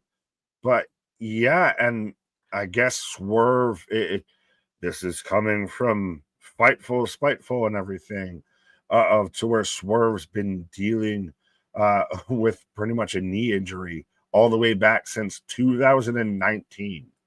Ever since he was in the Performance Center. So again, not exactly new news, but we're going to report it like it's new news. New news. Listen, I want to be excited about this match, but I've asked people multiple times now, please tell me a good Okada match since he's come to AEW, and I don't know that there has been a good Okada match in AEW. Kota Ibushi. What? I just threw out names. I said Kota Ibushi. Who are you, Excalibur? What are you doing? Yes, Ushigoroshi. I think Swerve's going to have to carry this motherfucker with bad knees and all. And that's what the case is. Now, could they overachieve? Yeah. I'm not super excited about this match. I know some super fans out there think that this is a dream match. To me, this is a match. And I guess I don't even care if Swerve wins because I don't care about the belts, the non-unified titles. At the end of the day, to me, Swerve has to win this. He needs fucking something at this point. Again, he's kind of somehow Ospreay and Swerve teaming up together and having a feud and having a good match with the Bucks amounted to fuck all. So he kind of needs this. I don't care about the title. Again, it was still weird of it's the unified, but it's not unified. So what the fuck title is it? Yeah. It's But unified like a fucking swingers couple. What are we talking about? put your keys in the fishbowl, sir. Yeah. It's one of those of I hope though at least that Swerve can pull something of a good match out of Okada now at this point. Because Okay. is it more of a thing that Kenny can't go anymore after diverticulitis and everything that he couldn't have the great match with Okada? Or is it just Okada is literally just a fucking pull to bounce off of at this point? Listen, again, we saw it with Tanahashi, and I mean it respectfully because age catches up to everybody. Nobody is as well. I wouldn't say nobody, but the general rule is that you're as you get older, you get slower. You're not as strong. Things change. Right. We've seen that with Tanahashi. We've seen it with Kenny Omega. Like Kenny Omega spent years and years and years putting an absolute beating on his body. And now we're seeing the ill effects of it kind of wearing him out a little. We're allegedly starting to see the beginnings of this with Will Ospreay of working, especially that super strong New Japan style of that early 2000 to 2020-ish style of New Japan. Yeah. To where it was really that kind of smash 'em, grass 'em, the what made Meltzer find the 5 stars. Right. Now Reaper's coming home to sow what he said. No, I agree with you. So I wish I was more excited for this match. Once upon a time, I was. I would, get really pumped about, have you seen the latest Okada match? Okada and so-and-so went fucking toe-to-toe. It was great. Kenny's a great example. It's just not what it used to be. And he keeps winning. Like, he won the Continental Classic twice. He beat Kenny when we didn't expect it. Now he has 3 belts that, like you said, they're not unified. They're loosely unified. They're fucking, I don't know what it is. Right. Unified the way Mormons are. Like you can have multiple. I don't know. Polygamy. I'm just saying, polygamy. We're good. You can have several championships or trophies, however you look at them. But Swerve is a great talent. Now, if this is a match where he loses and then he's going to just take some time off, again, I don't know what the big yay moment here is. Okada is it just like, let's hope they do good? Swerve has everything to gain in this match and everything to lose. Okada will stay the constant with this, of whether he loses or not, he's still Kazuchika Okada over there. He can still sit there and say bitch and throw up the middle finger and everything. Mm-hmm. Swerve needs something. He is one of your guys. If you want to claim this whole war and everything, well, goddamn it, I need you to make Swerve a goddamn general at least, because he's one of your guys that is ride or die for this company. He's out there saying the production team has increased, which is a fucking lie. The camera crew has increased, which the results are in. That's a lie. All of this, but he is one of those. He has been one of the most vocal advent leaders for your company and for your brand. You need to, if we're going to batten down the hatches, that's a hatch you need to batten down. 100%. And that's what we talked about. Like, if you're going into battle, you got to bring the right guys with you. So yeah, I agree with you. Like, it's very interesting how they're going to make this work. Swerve wins, great. I don't know if it really does much for him. Swerve loses. It's something. Yeah, I guess. I mean, it's really interesting. But what's your official vote on this one? As the chat wasn't that opposite. Like, I mean, 61% for Swerve. I mean, it's tighter than I thought. Oh, that is surprising. Well, again, it's Okada and it's Kazuchika Okada, who it's almost kind of low Okada wins. You think Okada? I didn't think he was going to beat versus Okada or beat versus Kenny. No, I think Swerve's winning this. But I'm just saying, of Okada seems one of those of he's like got a cheat code or something that he just wins no matter what. He wasn't supposed to win versus Omega, but he won. He's not supposed to win versus Swerve, but he might win. But I'm taking Swerve. I'll take Okada just on the Booker, and we'll see if the Booker can prove me wrong. But I've been betting against Okada, and it has not gone well for me. So I'm going to bet for Okada, and it's probably not going to go well for me. The tides are turning. Right. All right, ladies and gentlemen, the next match on the docket. Let us know how you feel about it. The poll is up. I don't even know. I didn't even know that they were gonna do this. Like, I don't know. We saw Tanahashi come out recently. Takahashi and Tanahashi on the same show. Yeah, Ketchup, catsup. It's kind of that same kind of vibe there a little bit. Takahashi, I've been calling him Tanahashi. Why did no one correct me? But no, this is one of those this is the definition of an all right shit. Damn. Oh, we'll just give you a New Japan match. And this is a former Best of Super Juniors match. Yes. And all of that. Like, this is a match that really will over deliver. I know this has had fuck and all of a build towards it, but this will over deliver because Takahashi is such a kind of slept on, guy in New Japan, upper mid card guy, and him versus Kyle Fletcher, you have still that New Japan connection. Like, these guys have wrestled before. Yeah, there's Kyle Fletcher's really hitting his prime. You wouldn't know it because we don't see him very much. And this is another guy where we talk about, like, you're going to war, strap in your team, like strap in your top guys and get your generals ready. Fletcher's a guy that should be a general. Fletcher's a guy that should be up there leading your charge. I think he's lost in the mist right now. This match, though, I mean, for Takahashi, he's 35, not exactly super old by any stretch. What's he trying to say? What's you trying to say? We're literally a month away from my birthday. Still in his prime. He's in his prime, is what I'm saying. He's doing well. Fletcher's coming into his own. Fletcher's a fucking superstar, guys. Fletcher's a guy that they should be like. When we talk about all these belts, I'm losing track of them. It feels like boxing, where there's too many belts, so I don't care about any of the belts. He's the Canelo. Like what belts do you have? Mayweather coming up with 9 belts. We're like, we didn't even know you fought for those. What is Mercedes Monet? But 100% Kyle Fletcher is a guy that you need to, if you're going to remember when it was ECW, WCW, what have you, any other promotion, TNA even, if you're going to sit there and stake your claim and stake your battle flag in there, then Kyle Fletcher is your AJ Styles, dare I say, that you kind of get behind. Yeah. Because even though he's New Japan adjacent, he feels homegrown. Much like a Swerve is WWE adjacent, but feels more homegrown. Well, yeah, like if you took 3 guys that were coming out of like a developmental, like and I know the obvious comparable, he'd be the Randy Orton, right? You have a Brock, a John Cena, but Fletcher's your Randy Orton, your guy. Like, this is the guy, like, he's part of that mix that's going to be the upper echelon of your company for a long time. For whatever reason, he's just lost in the mist with Don Callis, and it never seems like he's doing anything exciting. And then they book him in a match, and we're like, fuck, we love this guy. And then he does nothing. And then they book him in a random match. We're like, oh, he's so good. Then he does nothing.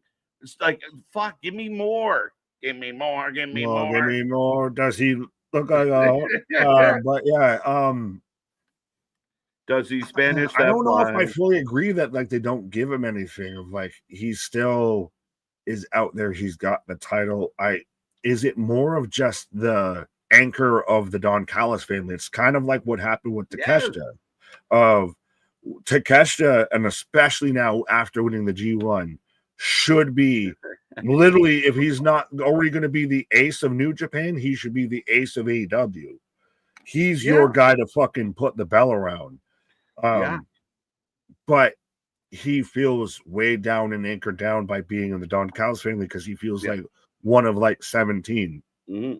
And then you have that epic steel cage match with Will Ospreay earlier this year, and it should build up your career. So now that we get a rivalry, like a heated rivalry between like a Swerve, a Fletcher and a Swerve, and then you build off that, or maybe it's Fletcher and MJF, or Fletcher, and you got to build them up into those guys where he kind of climbs the ladder, and you believe in him.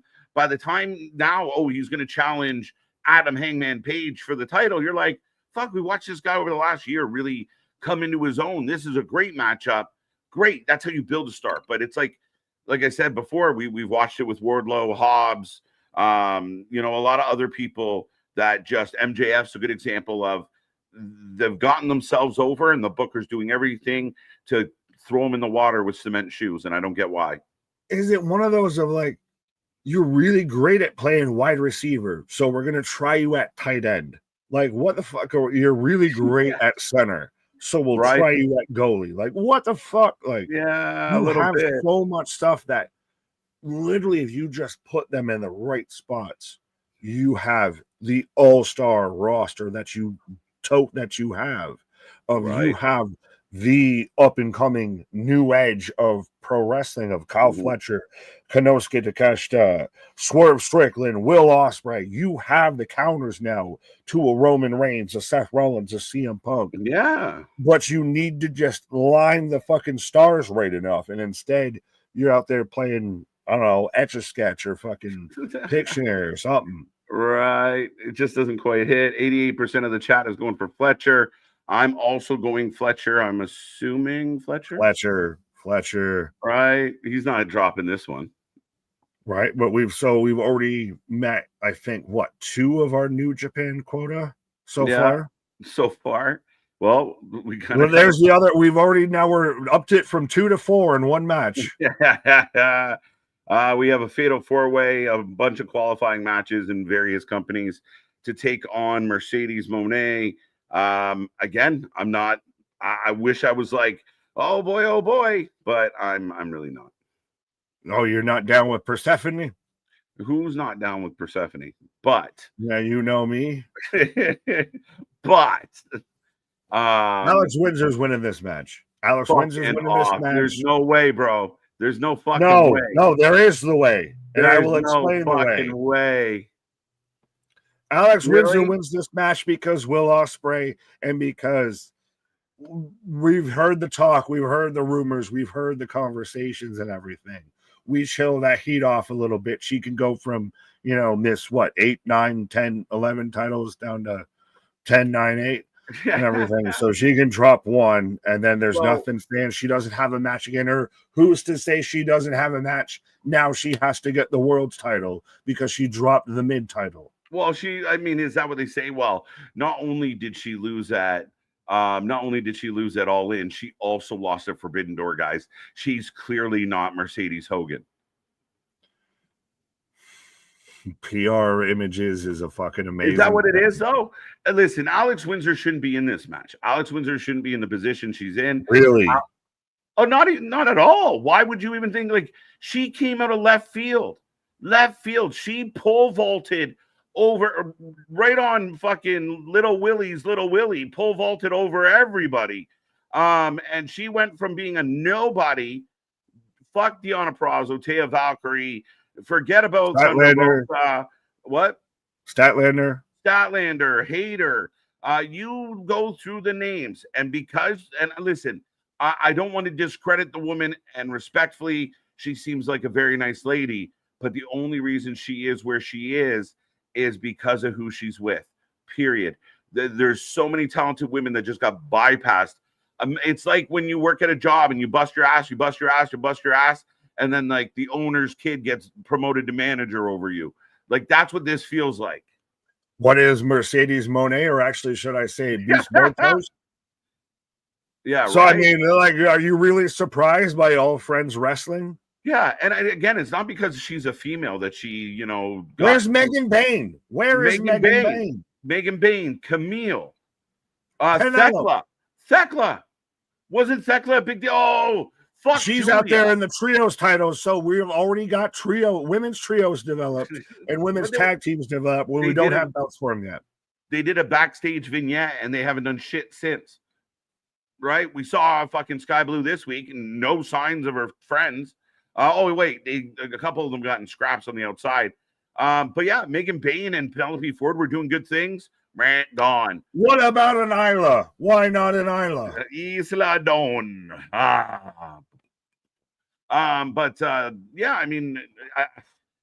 People are just being brought in to be fed to Mercedes Moné.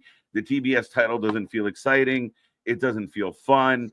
I'm not happy about it. I think you need to acknowledge that, she has to one of those of, all right, you can drop one. And honestly, she might Yeah. pull that up to the main of, we'll give them something, like, so we can act like, again, because she is the goddamn Thanos of this division, of just the belt collector, the stone collector, and you feel Right. like there's no chance someone beats her. So Yeah. you need to at least show a little bit of a weakness in the armor, even if it pole vaults her up to, do we get a rematch of a rematch that shouldn't have gone the other way when it went that way? Depending on how the women's world title goes. Mm-hmm. Well, I mean, again, I think the belt thing's becoming like silly. I know she's trying to do like to get the 10 belts. She's going after the Rev Pro belt. I think she might have this week or next week. I don't know when it is. Like that could be number 9 or number 10 at that point. So that's why I'm hesitant to say that she drops this fatal 4-way, kind of gets her out. They use it to kind of protect everybody. Or like you said, maybe Windsor pins Persephone and becomes the new champ. But the idea that this lady came in, nobody even knows her. Like on last night on the live chat, there were people going, "Who's that? Who the fuck is that Who guy?" is this man? But yeah, it might be an epiphany that Windsor pins Persephone, but I mean, no one taking Bozilla? Glorilla? No respect for Bo, and Bo knows, folks. Well, is it one of those of when you're the last person, you get added like literally like days before the pay-per-view? Yeah. That your odds may not be the best in your favor, Right. Katniss Everdeen. Yeah, I just don't see the TBS title going to CMLL. I don't see the TBS title going to Stardom. I mean, Windsor So makes that's sense. why it goes to the Windsors. That's why Yeah, it's, you get at least a little transition, you get a little pivot, and then you can get the epic story when she wins it back. Maybe. Here's the voting. The voting to me is very telling on this one. The chat votes 80% Mercedes, 20% Windsor, 0% for the other women. That's how compelling the booking has been. We haven't. Right. How much have we seen a lot of Angle? A lot of no, they've just been a lot of this is gonna happen. I shared this on Instagram and I shared this in the Discord and everything around. Yeah, to where if anyone remembers the Simpsons scene to where it's the old lunch lady grinding up the fucking gym mats, and there's very little meat in these mats. There's very little crossover promotion in this Forbidden Door. Like, if it wasn't really for last night, how many people that aren't paying attention to CMLL know that Persephone is in this match?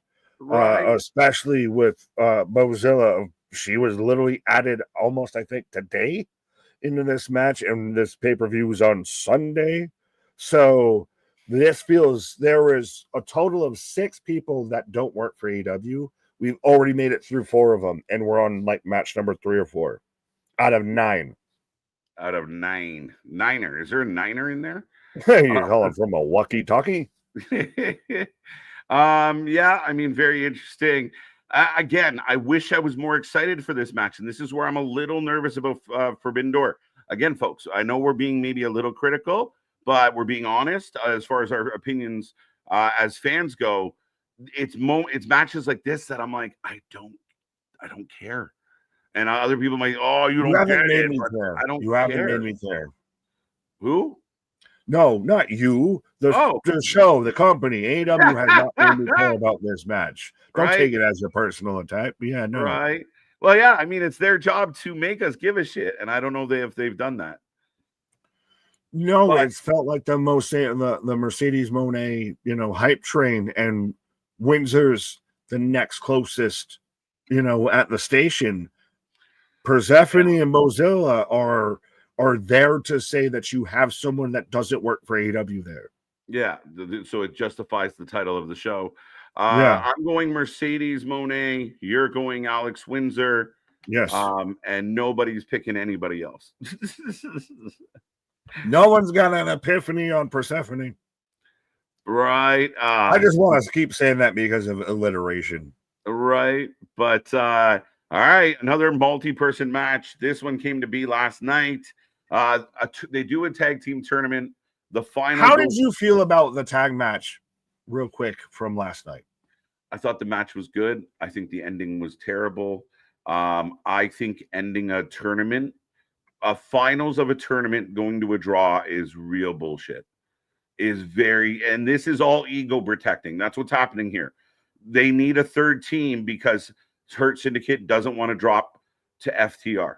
We've heard the rumors backstage. I think this match is being fluffed for fucking ego reasons. I see you. I don't agree with you. I really liked. I think it was one of the best matches from AEW in a minute with that tag match last night. I somehow very much like Ray Fenix and Andrade, Bandito and Brody King have managed to make this Brodito fucking tag team a thing. So go ahead. My only fear is I agree with you. So this is a great example what we were kind of talking about earlier with some like a Fletcher and up and coming. They put these two guys together, very random as fuck, but they're getting over and it works. They're going to eat an L and we're never going to see them again. Yeah, shit. I was going to say I like this match on the fact that we're going to have a lot of talented guys, but yeah, 100% of with who I'm taking to win this match this is the end of So We've Come to the end of the road. I would put good money on FTR pinning Brodito, specifically Bandito. But I think that is it. I mean, there's an outside chance Hurt Syndicate finds a way to retain, but the writing's on the wall, and the writing is so bad. FTR beats Brodito. The Hurt Syndicate, saves ego by not doing the job, which one of the worst tag team runs in history of AEW. I think they defended the belt. Wasted runs of a faction. Yes. Well, and depends on what happens with another match later on. Well, that's it, right? So FTR waits in the wings, and we're going to get a world tag title shot at another pay-per-view, and it feels very apparent that that's where this is going. Oh, we're 100%. And literally, you took the words out of my mouth. We're 100% getting towards FTR versus Edge and Christian. Yes. At All Out. 100%. That was already the feud, even with Copeland before. We've already knocked off now the Christian feud with Matriarchy versus the Patriarchy. And then now you knock off the FTR feud. That's what helped get Cope back in ring shape. They feel they'll have a really good match, which we still can see that FTR can have a really good tag match. Mm-hmm. They can still really go in ring. Their fucking creative has just been ass. Now, sorry, can I interrupt for a second? There's several people in the chat saying that this is becoming an eliminator match, or are we just telling jokes? Like, I will try and double check, but I didn't see any indication that this was going to be anything but a one fall to finish triple threat kind of thing. So if anybody can confirm that, Brody Cross would be cool. Oh, I just refreshed Wikipedia. News. I refreshed Wikipedia.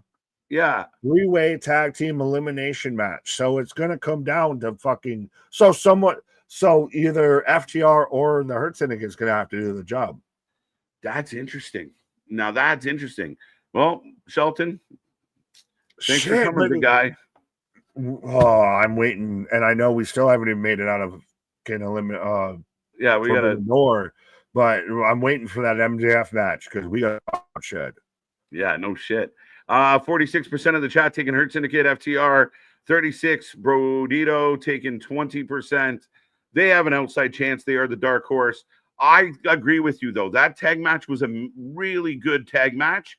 I feel like it's chicken shit booking to not come up with a winner. And again, I think there's a lot of protecting going on from Tony Khan. Yeah, but I think is it almost safe protecting of like it's necessary. Like I'll give him a pass on that of like rather than just raw dog that shit. It already wasn't great how you got here, so maybe we'll just pad this landing out a little bit. I don't think I think there's better ways, but say Levy, we got here. This should be a really, really good match. 6 outstanding wrestlers for the tag titles. I'm pumped. I'm going FTR. imagine the bulk of people did. FTR wins this, and again, like I said, FTR versus Edge and Christian at All Out. I could see to where they do maybe another triple threat, but it'd be odd to do it there. Go ahead. Sorry, could it be a case that Hurt? I might actually change my vote, but could it be a case that Hurt Syndicate retains because of Edge and Christian, and that leads to so it's a non-title match, or you think has to be a title match? You have Edge and Christian win the titles in Toronto. You want to fight back? You do that moment, and those in the arena with flash photography. Here's a 5-second pose of Edge and Christian as AEW Tag Team Champions. Oh, you want to fight back? That's how you fight back, Tony. Right. I mean, again, I think that's wishful thinking. So FTR. Yeah, I'm curious. Wins to lose. Really curious to see how this works out. This is the match I'm curious to see how it works out, because this is dependent on how you feel about AEW's women's division state of this could go either way. I like Athena. I love what she's done in Ring of Honor. I wasn't the biggest fan of Athena prior to her run in Ring of Honor, to be honest. And it's unfortunate that she has done all this amazing work, and most of it's been buried behind a paywall. And a lot of people don't realize how good she is now. Last night doing the Eclipse, but coming up over the top the way she did looked so good. But see, if Tony wins, where does she go? If Athena wins, where does she go? And I don't think you're going to have 2-belt Athena. Maybe I'm wrong, but I mean, they don't shy away from that shit, clearly. I don't know if Athena's the right one to knock Tony off the perch. On one hand, it is. He who goes over on the go-home show goes under on the pay-per-view. But at the same time, we've talked about this even when Athena took on Mercedes. And Athena, I've been a huge fan since she was Ember Moon. She's one of my wifey's favorite wrestlers and everything. Just what she's even done with the Ring of Honor women's title. She, I don't want to say the term earned it too much or anything, but she's kind of earned to be recognized for everything that she's done, and have her be the double champ and all of that, and have her have that moment. I think that's where you can run back into a Mercedes versus an Athena again. Tony Storm's the big issue of what you do with her after.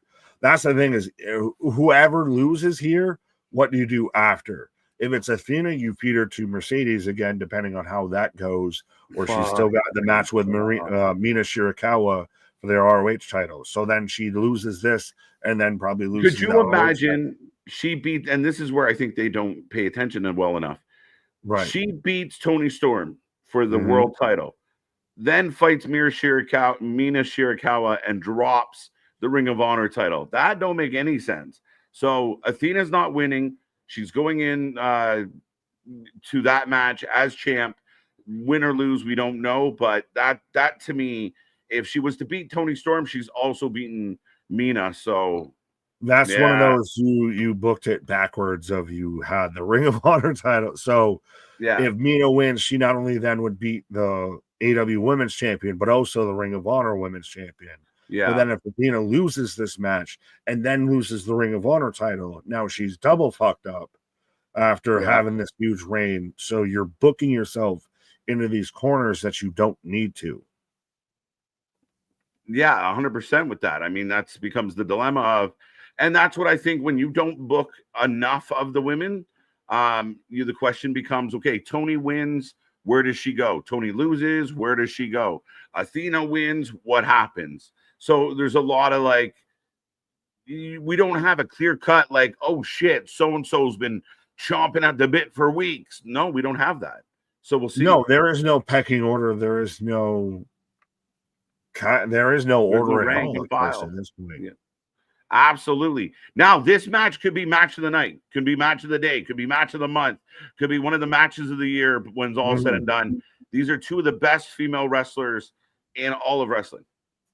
Oh, point blank period. Of just, again, I think what Athena's done on Ring of Honor needs to be commended. And if it wasn't on Ring of Honor and tucked away into this hidden fucking back alley, it would be much more appreciated, much more celebrated. Yeah, for sure, in a lot of ways.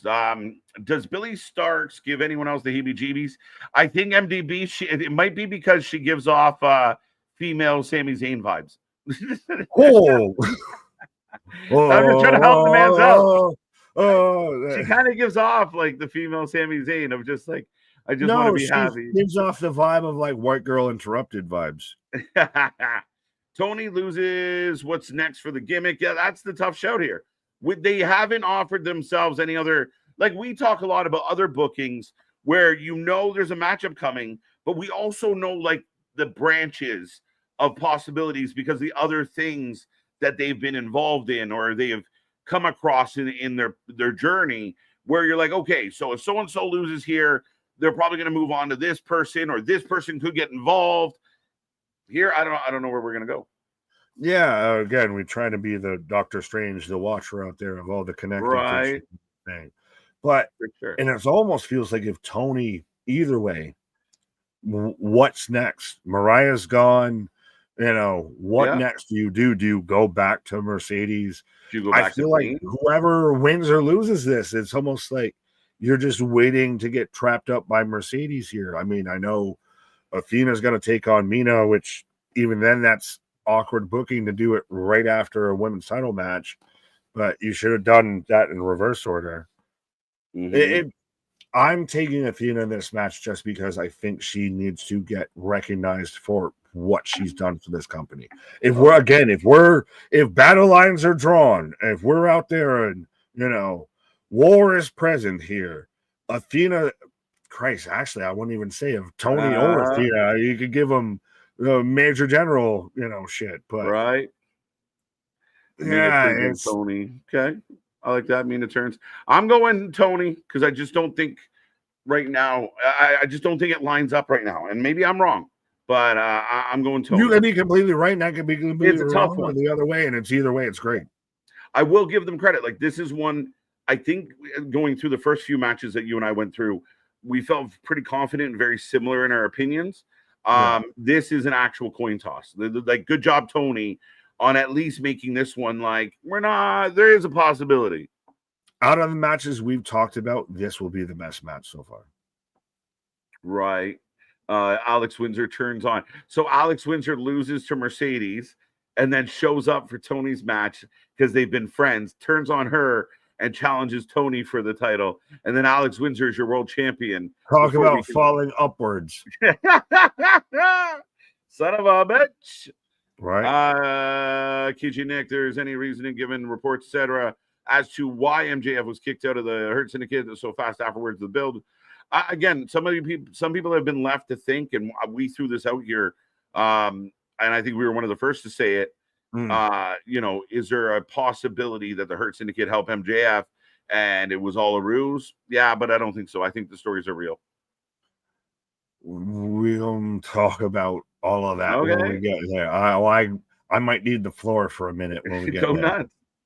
How many times does Tony get betrayed by? It's just it's the Sting level of booking. How many times did Sting get screwed over by his friends? She's becoming the female Cody Rhodes all over again. All right, the next match. Man, let's talk about it. We have a cage match. Again, another example. If John Moxley's going to be on a pay-per-view, it better have a stipulation because he does not want to be exposed for the shit wrestler he truly is. So we keep throwing him in cage matches and death matches and anarchy matches and matches and match. Like, he never actually has an actual good wrestling match. He had a one-on-one match with Kevin Knight. It was fucking terrible. How do you feel about this matchup? Kenny, we haven't seen. Tanahashi, we finally saw the other night, and he looked terrible. I feel like Ospreay showing up and all this shit. Like, has Ospreay not overshadowed Darby to an extent?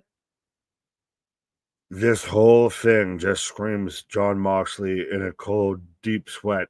I have to actually have a one-on-one singles match of what the second they announce this. Yeah.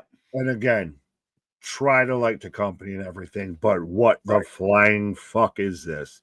This is blood and guts. This is war games, but we can't call it all of this. We've just cropped it off of why are half of these people in this fucking match?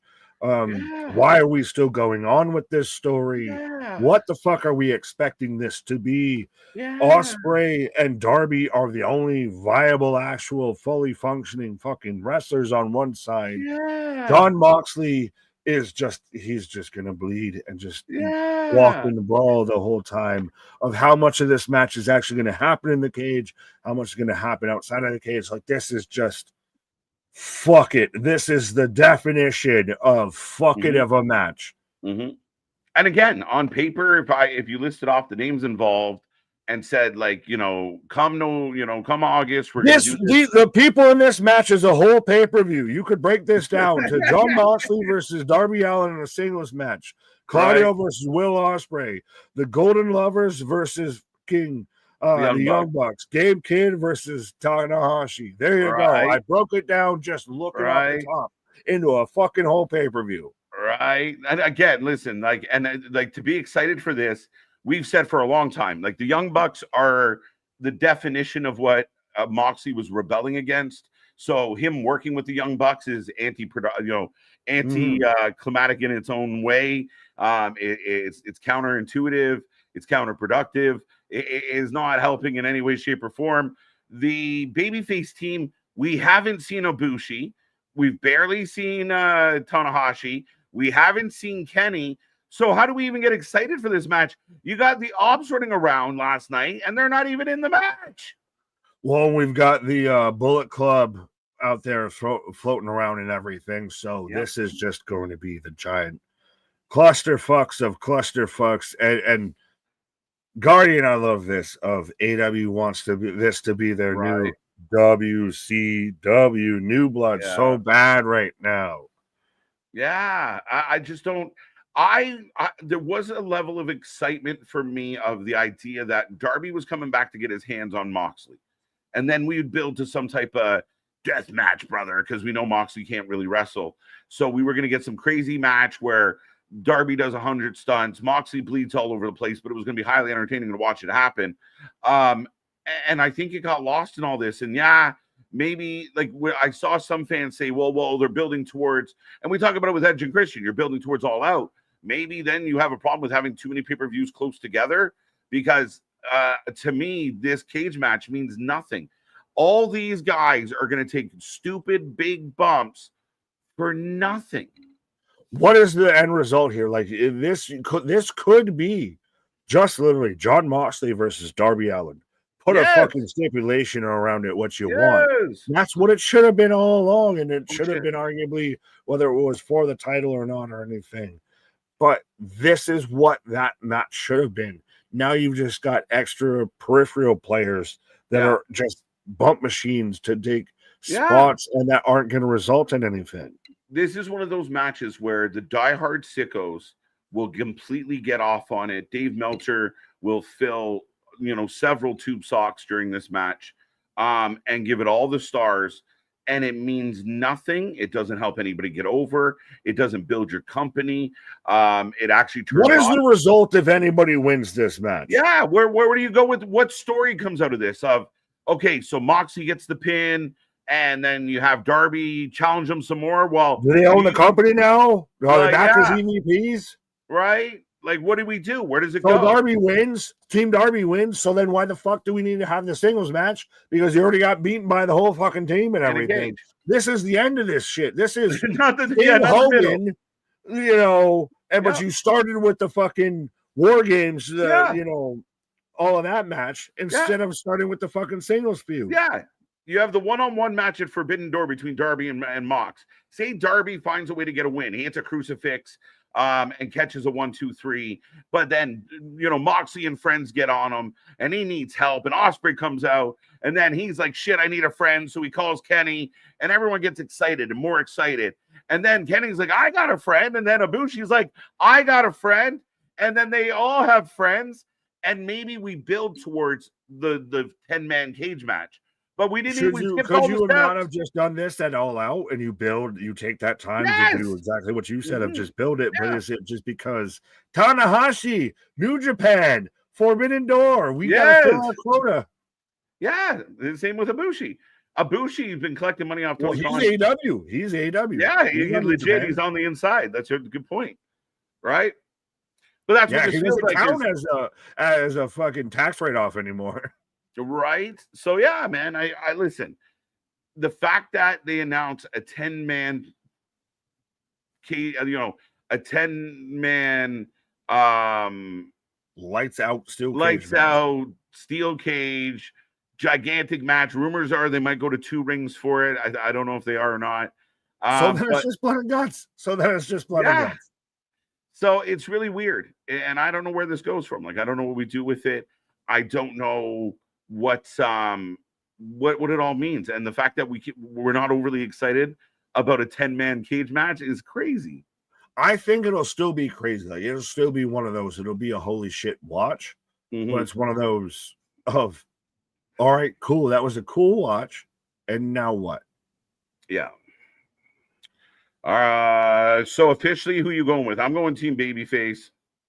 Yeah, Team Babyface for the win. Right. I mean, it makes the most sense. Well, and it's just, I think it's, what is that? Is that Darby's first return match? Even though too. And it still should be one of those, the way that they put it off of that this is going to kill off the Death Riders at this point. We are getting the ending before we had the first chapter. Yeah, or we went first chapter, we went first, second, third, and now we're in 15. Mm-hmm. Yeah, just jumping right ahead. So I don't know where we go with it. I don't know what the purpose behind it is. But yeah, we'll see. I'll take Darby and the boys for this one. And we'll find out. It'll be some over the top. Like the only, they'll handcuff somebody to the fucking building and they'll threaten to murder his mother if they don't tap out. Like, it'll be insane. But we'll get there. But with all that being said, over under the chemical product that they use to wash down somebody's mouth with during that match. Does Eddie Kingston show up here? I just wish Eddie Kingston would walk through my front door right now just to say hello. So one of those, I'd be fine if he shows up in this match. Okay, I could see it being a thing. So we'll see where that goes. Maybe that's. But then does that muddy the waters even more? Yeah. You do Eddie versus Moxley, or no? What you do is and actually that's a really good idea. You do Eddie versus Gabe Kidd because Gabe Kidd's the one who put Eddie on the sidelines, and you make that a fucking hardcore like. But that you'd have to bookend it because you have a street fight type shit with that, and Darby versus Moxley needs a step. For sure. But with that all being said, the main event, or maybe not the main event, the steel cage match technically will be the main event. But MJF, Adam Page. Show all these matches. Okay. There we go. Yeah. Thank God, because we still got one more show to do. We got a whole other show. So MJF wins this, right? Well, and also, all right. Well, if I can have a moment, I fucking hate that they did the whole stupid ass stipulation thing of we're gonna walk it back. Of now, especially the contract thing is the stupidest fucking situation out of that. But now all of a sudden, the title can change from DQ and count out. So you're going to do this literally a week before the fucking match, if that, maybe 4 days. And so now what do we do with the Hurt Syndicate story, which hasn't been followed up on? And that's not even talking about the Hitchachero, or not the Mystico story that hasn't been followed up on with CMLL. He's the world champion, isn't he? What? Isn't MJF like CMLL world champion right now? No, he's the light fucking junior heavyweight. That's even, thank you for pointing that out. He has a title over there, and we're still not going to involve this. I thought we were going to get the Mystico MJF payoff after pulling off the mask over here and everything. What I told Sean. It's what I told fucking Sean Sapp, that like this big thing about MJF showing up in MLW, and he got off like it was the coolest thing in the world. And when I told him he wasn't, he was dumbfounded that I didn't get it. But what is the fucking point of it? Where does it go? What are we doing with it? Is it not for this show? Then what? Like again, this to me feels like an all-out match, not a Forbidden Door match.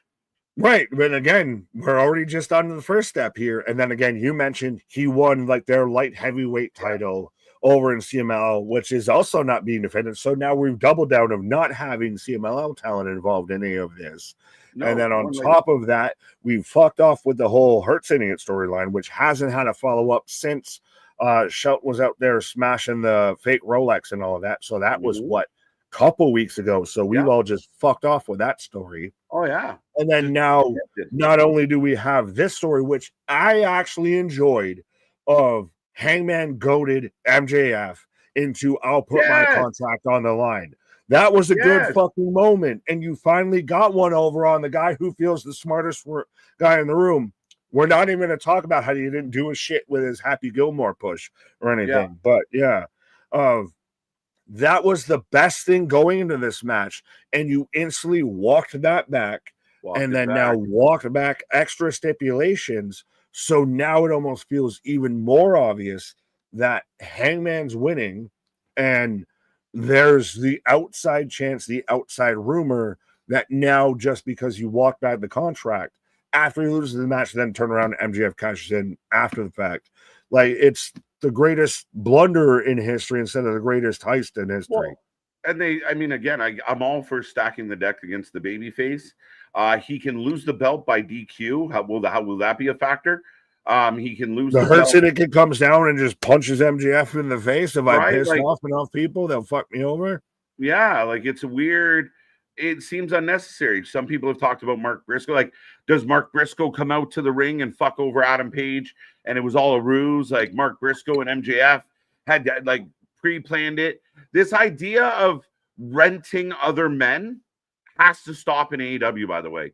This renting other dudes has been going on for 5 years. Andrade tried to buy fucking Darby or Kip or all of them at one point.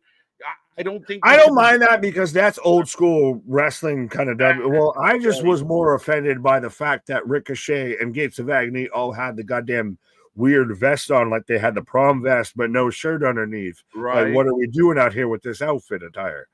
But no, I don't mind the idea of paying off mercenaries and everything. I mean, Roman was teasing around that with Apollo Crews and all that. It's such a lame cop-out, and I'd rather see, like, Ricochet runs his mouth all the time about what a great fucking wrestler he is. I did like, though, the MJF thing of, even if you take out Ricochet and all of that, of I'm going to set Mark Briscoe on fire. Let's see how the audience feels about when I burn stuff down versus how you burn stuff down. Fair enough. That was a nice little... If he had a bit more solid booking and did more of the devil kind of storyline, since he was out there by the pillar of doing this and everything. Yeah. If the actual kind of devil shit came back and we didn't do the Hurt Syndicate, which at this point feels like a waste of fucking time. If they would have done more of that, that would have felt fully in line, and this would have felt a lot bigger and a lot more epic. This is MJF doing his carrying cross-ish of I'm going to corrupt you, I'm pulling you to the dark side after you just came back from the light to the light.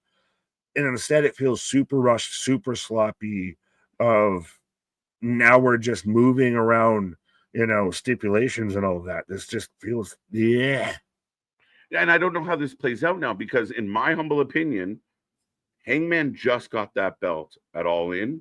Yeah. Him dropping that belt to MJF or anybody else, you might as well say thank you for being a part of our company, Hangman. Better luck somewhere else. But if MJF doesn't kind of circle back to something, and you just had him resign this whole big deal, I think Hangman losing the title kills Hangman forever. Really? Yeah. I don't think we had him win the title. He was a bit of a lackluster champion the first time. Does it send him all the way down the totem pole, though? Yeah, it kicks him right in the nuts. But can he not climb back up? I'm not saying he can't, but I think a lot of fans won't give a shit. That whole redemption arc the fans got behind, and then he finishes the story, quote unquote, and here he is, and he loses a month later. That's a tough one, bro. So if you weren't gonna do the MJF thing, because it's one of those almost, again, it's a little bit of me personally. If MJF's not gonna win, why do it? Especially with the contract. Leave that weight in the wings, like Seth. What would you have done with Hangman Page here? As far as like for him, give him a match. Where's he at? What's he doing on the show? Forbidden Door. I think you have opportunities. I mean, it's funny because I was going to say about Ricochet of like I'd like to see Ricochet in something. Ricochet's not. You jump him to the world title. Well, I mean, again, he was fucking around, and apparently he's that good. He needs heels. He needs heels that are going to chase him that he can beat and get wins off of. The problem, I really think this match. I'm nervous because if you add in all those stipulations, but none of those play out during the match, then you didn't need to do those. You know what I mean? Oh, 100%. Of my those big matches thing were a with this waste. match is that MJF had to go through 3 different fucking storylines to even get here. He had to deal with the Mystico thing. He had to deal with CMLL being a champion over there. That should have been a thing. He had to deal with the Hurt scene. So we're on like story 4 of this working here. So yeah. Now I say Hangman losing could kill Hangman for a long time, or really fucking smack him down the pole. Do you feel the same way about MJF? Like if MJF comes up empty here, could it really fucking dent MJF, who's already kind of fragile? Yeah, but I don't know who's got more of a stronger shell. I mean, you've got MJF of coming off of Happy Gilmore, which again, I'm surprised they didn't do more with that. Still got the Hurt Syndicate. Like, is it one of those damned if we do, damned if we don't? If he's still got enough, levers that he can pull on the way down that might slow the fall, versus if Hangman loses this, that's it, dog. Yeah, it's a tough spot for both these young talents, and these are 2 guys that you should be building this company around with the Ospreys. Again, these should be batten down. This is batten down and hatches right here. Oh, yeah, right. Like in a lot of ways. Yeah, I mean, at the end of the day, I think that we have that opportunity to see 2 guys. I hope it's a really good match. I'm worried all the extra stipulations are going to fuck things up. Oh, for sure. I was worried. I was actually, like I said, I anticipated and I liked the whole, when he goaded him into putting his contract on the line. And that's where even you could just get one of those of the Hurt Syndicate acts like they're going to show up to fuck over MJF, and they turn around and help out him. And now you get one of those of even where if the Hurt Syndicate was out there trying to take out MJF.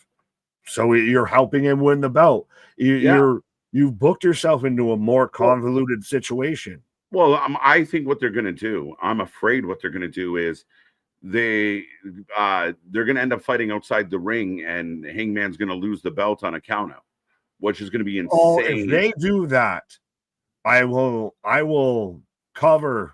I can't say this. I was going to say I'd cover their fees, but I would implore anyone that has a half-filled soda, partially eaten popcorn, just send that shit, because if you do that, that title changes on a count out after everything, I would appreciate if people walked out of the arena with that. Like, that's hot to in people's face.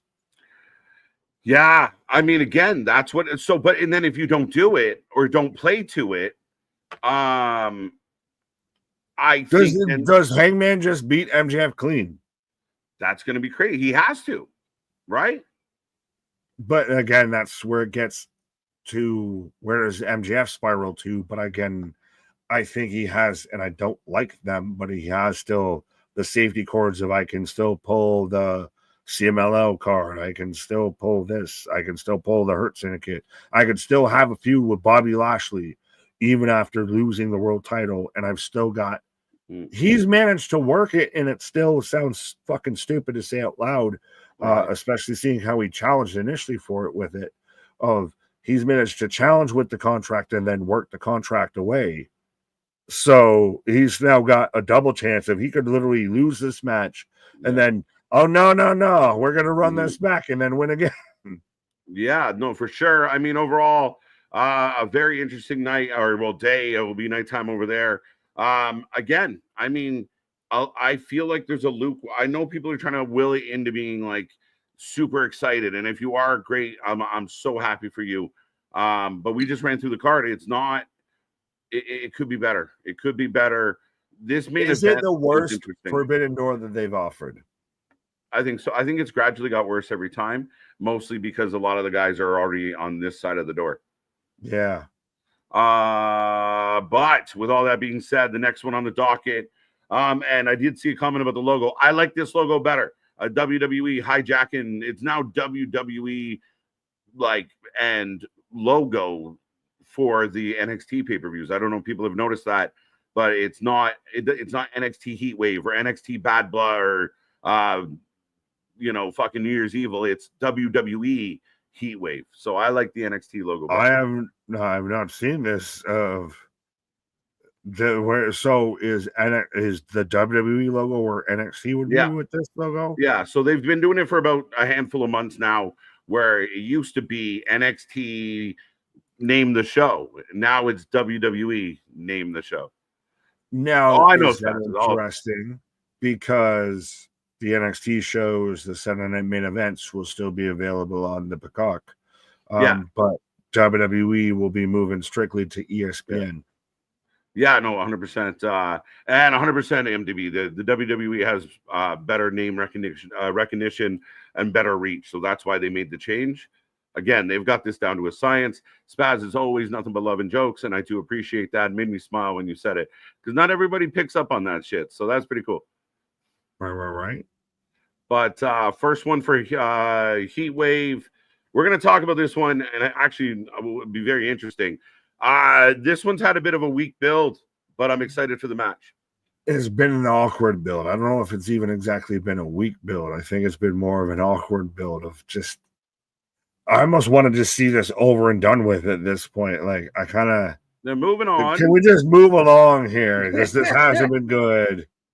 I know this isn't going to be good. Can we just, I don't want the ham and cheese sandwich. Can we move along, please? Right. Now that, I think the payoff's going to be good because the match should work out.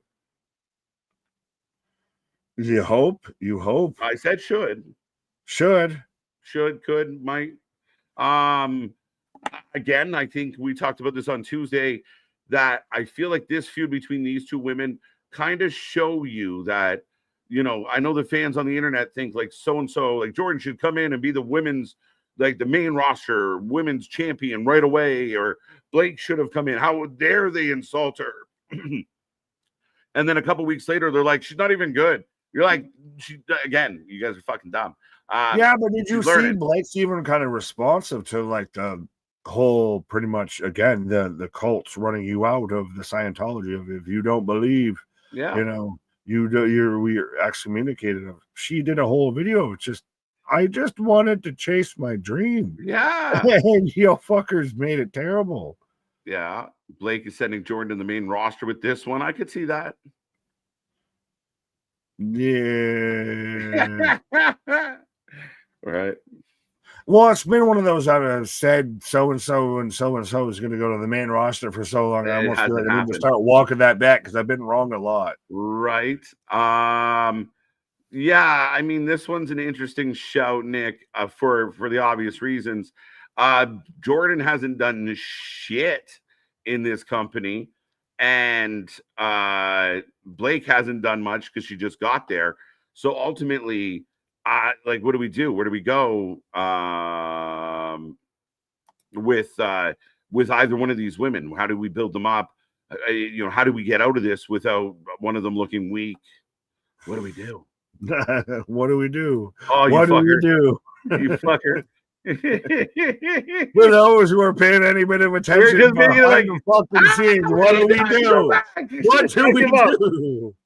But yeah, no. Flip it. Don't do it. But I still think seamless too. I swear to fuck if you did it. There we go. I'm not doing shit. But I do think that Jordan still probably will win this. I don't know because it's kind of Mariah's first real feud within WWE. It almost feels like it might be one of those of you kind of just take the L here a little bit. I don't know what we're doing. I'm just doing what you're doing. No, I'm just laughing about the sentiment of Spaz here, but that's what it is. Like, what are we doing? Like, and I know Bernard's asking, like, how has this been a bad feud?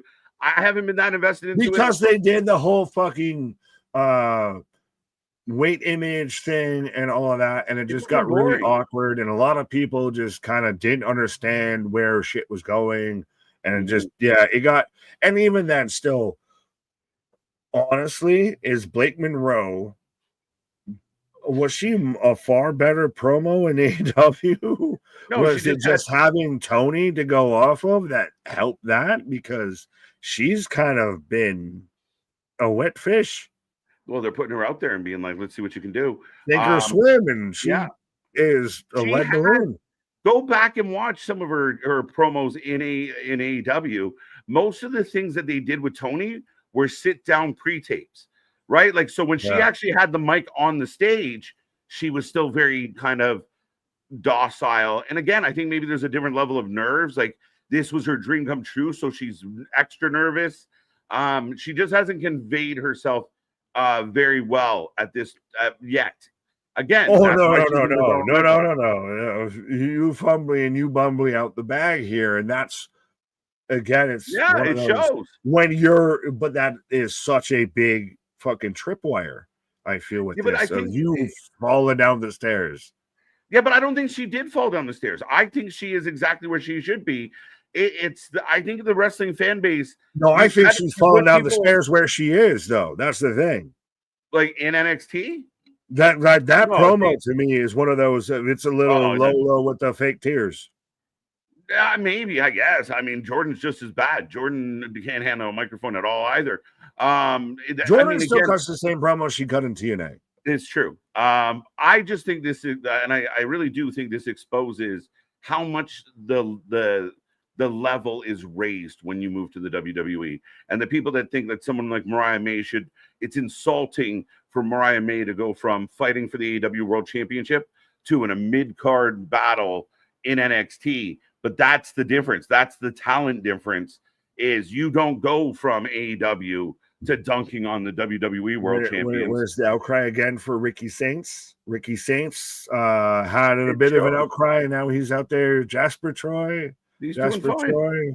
Yeah, he's doing good. He got a big win over Jasper. I don't know what the issue was. Yeah, but no, I'm saying of that. Everybody was saying that. Much like Mariah, Saints should have just jumped to the main roster and been fucking world champ out of the gate. No. We still see there's growing pains. Oh, for sure. And I think it does. Again, it's Mariah May was the AAA pitcher that was striking people out left, right, and center, and then got called up to the big leagues, and then realized guys can hit a curveball, and that's all this was. Jobu, right? Fuck you, Jobu. I do it myself. But that's what this is she would, and same with Jordan in a lot of ways, of the best in their minor league, but they got called up to the big league and they got to rework some shit. And that's facts. I'm sorry if it hurts people's feelings. Is this, so in your mind, is this AAA pitcher versus AAA pitcher? Who's going to duel it out to make the main roster? Maybe a little bit. Yes. Like, I think that might be part of the story here. And again, I just think it's both these women are talent, and they will get better with time, but we got to give them that time. And just because they were, she was in the main event picture in AEW and then you buried her. No, they assessed her talent and put her where she belongs.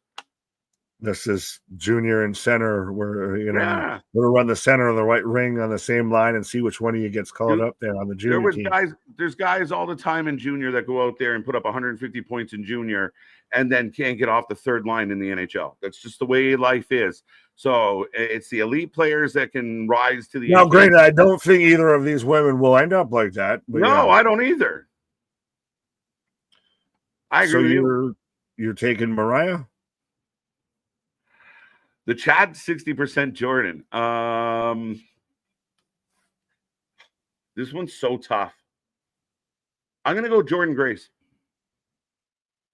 You know what? I think I might have even said I went Jordan earlier, but just to fucking spite everybody, and you might have sold me. I'm gonna go Mariah, and just maybe this is the Jordan. Oh. Thank you. Move along tour here. Yeah, and just Bernard, I don't believe there's any animosity. I think these are two highly talented women that will be a part of the future for this company in this division. We're just watching them growing pains, I think Nick said best. Yeah. What would you do if I Right. sang out of tune? Yeah. Right. Growing pains. Growing pains. All right, next up. This has been interesting. Chelsea, Team Ethan. USA versus Team Canada. So I think we both know who we have to go with won't here. even talk about it. Right? Team Canada, you take Team USA. I mean, Tavion, Tara May Steele. I mean, it's set up for us to be the plucky baby faces, the young whippersnappers. Oh, yeah. Which, ironically, I think Tyra might end up being a better heel than babyface, but we'll see how her. Why do you think she's going to be a heel? She just gives me that heel vibe, like even on LFG, just that kind of. You remember when Kurt Angle, like he's just better than you. It's just too accomplished, right? Like this is how I live my life, and you're like, shut up! I don't want to hear it. Get the fuck out of here. The 3 eyes. Right? Thank you. You corrected me. That was the one to you. And I fucked up my theme songs. Yeah, there's not much. USA. Hey, what do you say? Well, even then, still, I'm a big fan of Tavion Heights. I was a fan of him when they sent him over to Noah. He showed up and showed out. I thought it was weird he had to have a fucking month-long feud to get his freedom. That was, we'll talk about that at another time. Yeah.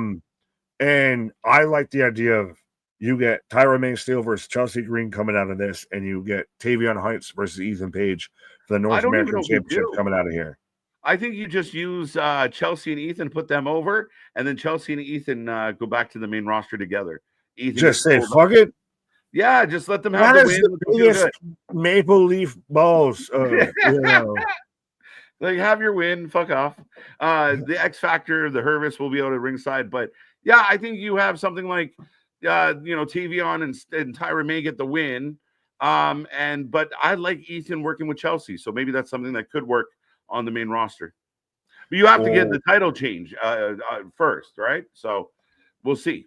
Yeah, so like I said, you get the title change and everything. You work the singles feuds and everything after that. Well, when there is the outside, do you put Ethan on his own and he's doing, working with Chelsea, basically doing what Matt could have done? Or you put him with the revision of that thing potentially of him and Ricky Saints? If you add something to the vision. Yeah, I don't know. I mean, Ricky has been such a baby face. I don't know what they do with that idea. Ethan joining the vision. I don't know. I think I don't know how the fit works. I'd almost rather Ethan and Chelsea kind of keep doing this Canadian North American. You just want thing. Canadian nationalism running wild. Yeah, let's go. Right? Fuck it. 70% are going Team USA. Go figure. As that is about the percentage of our chat. Right. That is US of A. There you go. Not much else to say about this one. It's just kind of a throw in veterans working with youngsters type match. Yeah, I still think it'll be a good match. I'm taking clearly Team USA, and I do recognize that some people, I guess, said that I kind of turned into No More Arigato, Mr. Roboto during that. Right. But yeah, internet be a motherfucker. Right. All right. This match, number one contendership match on the show. Miss Parker. Miss Parker don't even know. Miss Parker don't even know. Do we? I don't know how far we got to get into this. I think Miss Parker's a slam dunk. Is it not Lola at the Copa Cabana? Well, that's the thing they've made all three of these women a viable challenger. I mean, even respectfully of Kalani Jordan. I mean, I'm sorry. Am I the Jordan you weren't expecting? Yeah, no, I mean, I don't know. Like, Kalani's kind of up and down. They like her. She's athletic. Again, bright future, probably.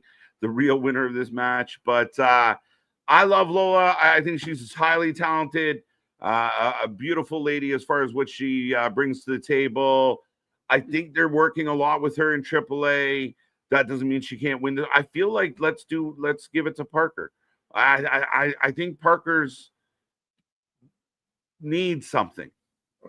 She is the most over of organically. She managed to shed OTM. She just got over on her own. She's talented. Yeah. I mean, well, she's God gifted in certain ways and everything. Of even if it's a mid card title or anything, just fucking something. She kind of needs a little bit again, that recognition of you kind of made it, and everyone will just be happy for a minute of her getting that establishment moment. Yeah, for sure. Jada has had a lot of matches, had a lot of title matches low key. She's got a few in. I don't know. I think this match is going to be a lot of fun. We're highlighting the women's division again. I think Kalani is the number 3 on my chart.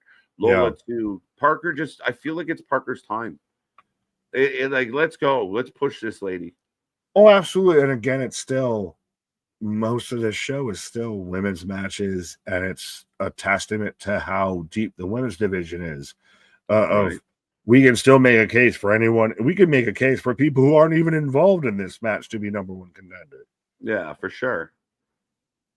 Yeah, not much. Again, I mean, not a lot of meat on the bones, other than the matches might be okay when they actually happen. This match is definitely one that has meat on the bones in a different way. Meat on the bones.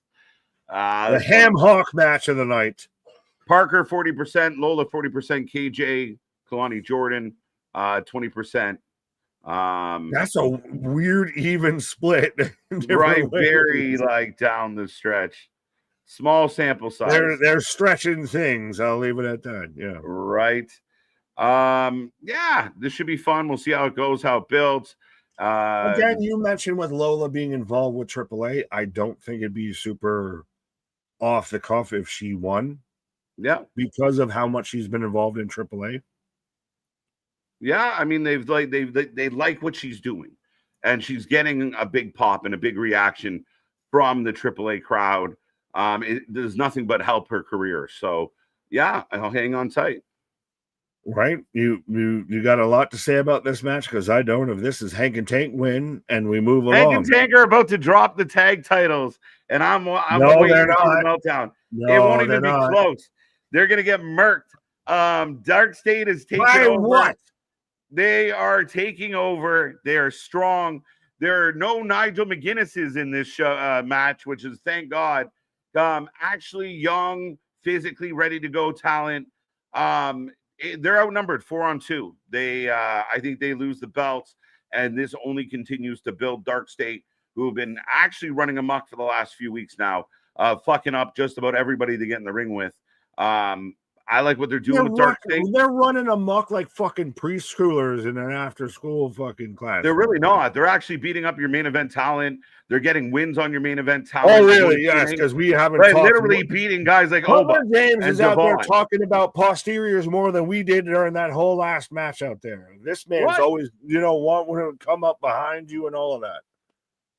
I don't even know what you meant by any of that. So we're just like, okay. But yeah, no, I think Dark State, I mean, we've watched them beat up Oba, Trick, your top guys, Javon's. They've gotten tag team wins on multiple occasions.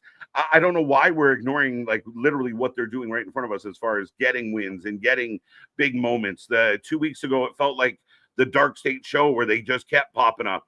They go to TNA and fuck people up. They had a really good match, even in a losing effort, to go over to TNA and take an L. But I got to give these guys credit. I think they're athletic. I think they're strong. I've said it multiple times. And I think Hank and Tank are going to eat an L here because they're pushing Dark State harder than Hank and Tank. We haven't seen much of Hank and Tank, even with the belts. We haven't seen much of Hank and Tank. We saw them teaming with Zarya and Sorukin out there. And you were even just saying the last couple of matches that were coming off of Dark State are all L's, which is what this faction's good at collecting is L's. They really haven't. They had one loss. That didn't even mention their matches in TNA. They had one match that they lost. I I mentioned one match, and I know, again, this is an interesting one where we're trying to find reasons to dislike them, but the actual reasons being trying given, to find. You mean they don't exist? So finding- they're getting wins. They're beating up guys. Like if they were anyone else, like their booking has been strong. They look strong right now, and they're going into this tag match with double the amount of people that the tag champs have. They look strong. To who? Again, I don't know how you can say they haven't looked weak. The last 3 times we've seen them, they've been a goddamn joke most of this and everything. What are you like? What was made them a joke though, Nick? Like I don't understand. Like this, I understand. Like you literally are championing like Nigel coming off the commentary table in a fucking wheelchair for a match, and you have these 4 guys that keep the guy who just took Bryan Danielson to the limit. He didn't take him to the limit. Oh my god. He took him to the limit in a fucking moped race. Jesus Christ.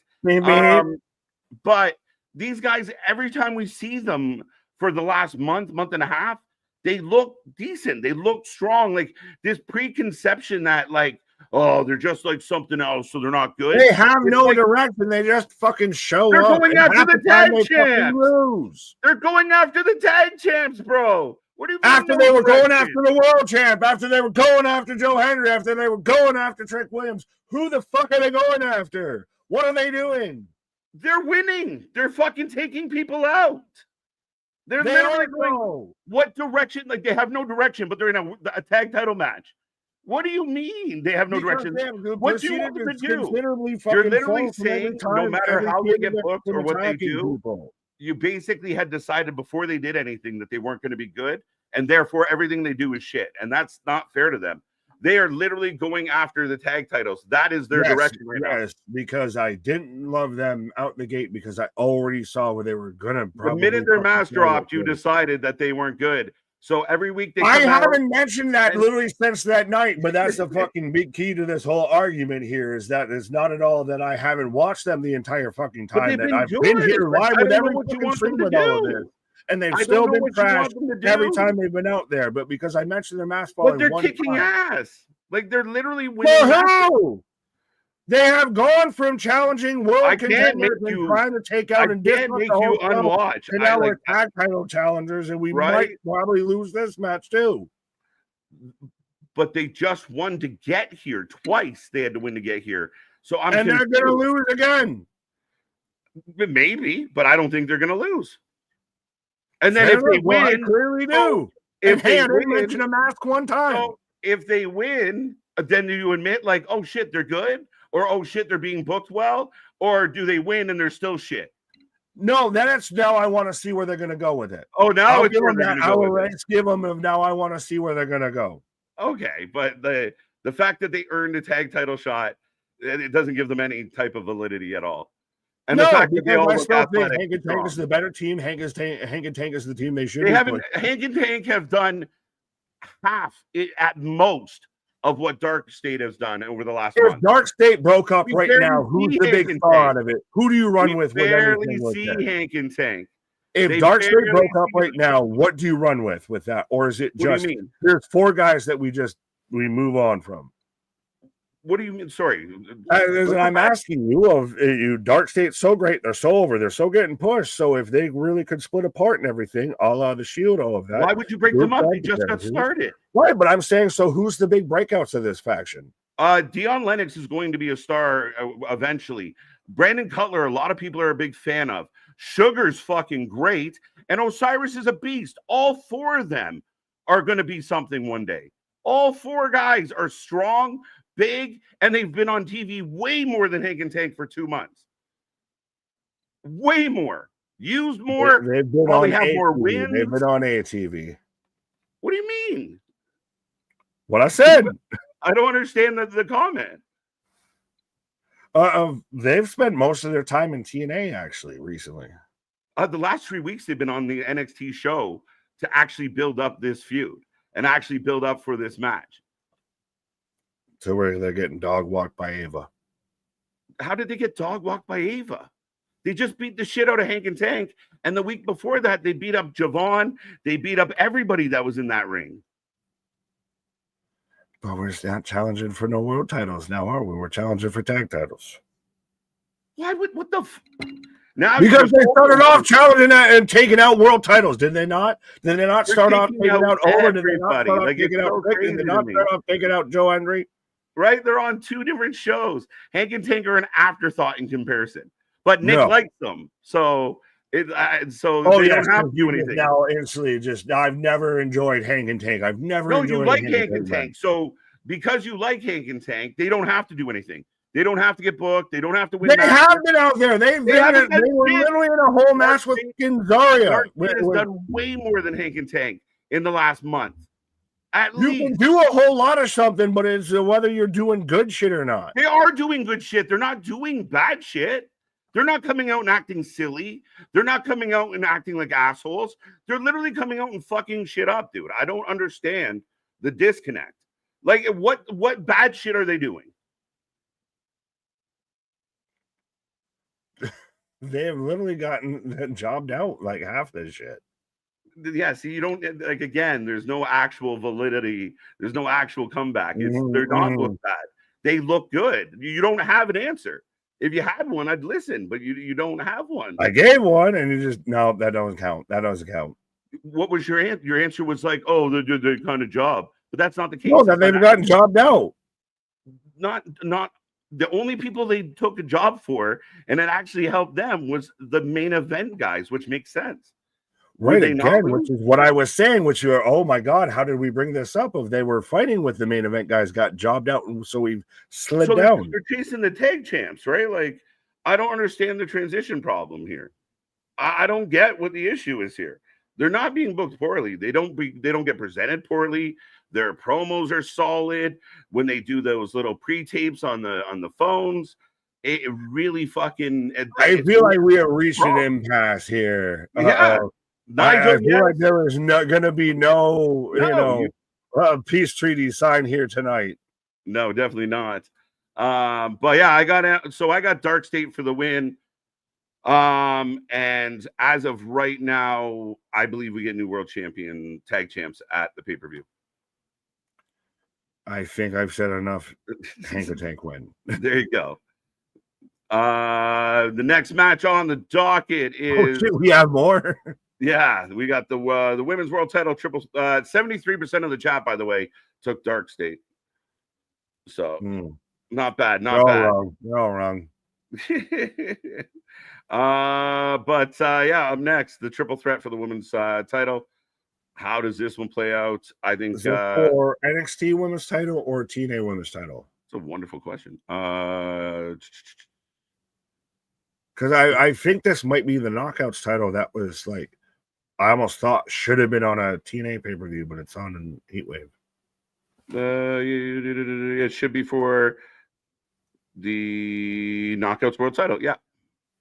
So this is where this gets interesting because I know in honor of Anthony not being here because of power outages, should I take Ash by Elegance just because of elegance, or should I go with my heart and Masha?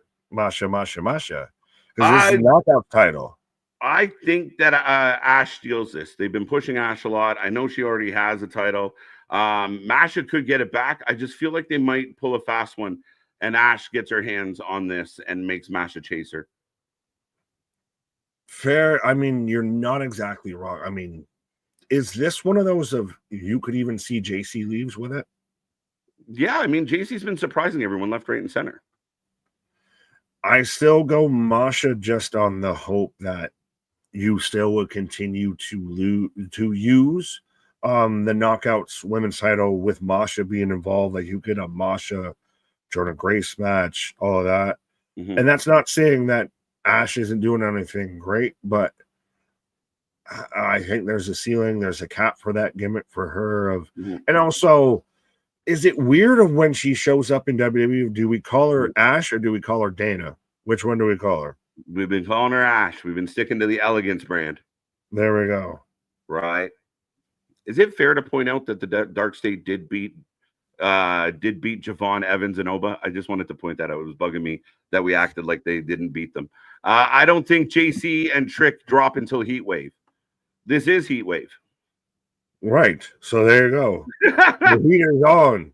Right. Well, and it gets interesting though too, because we've seen a lot of the Fatal Influence versus the Elegance brand kind of matches and feuds going on. So does this somehow continue with Ash wins the belt and then JC kind of chases or anything?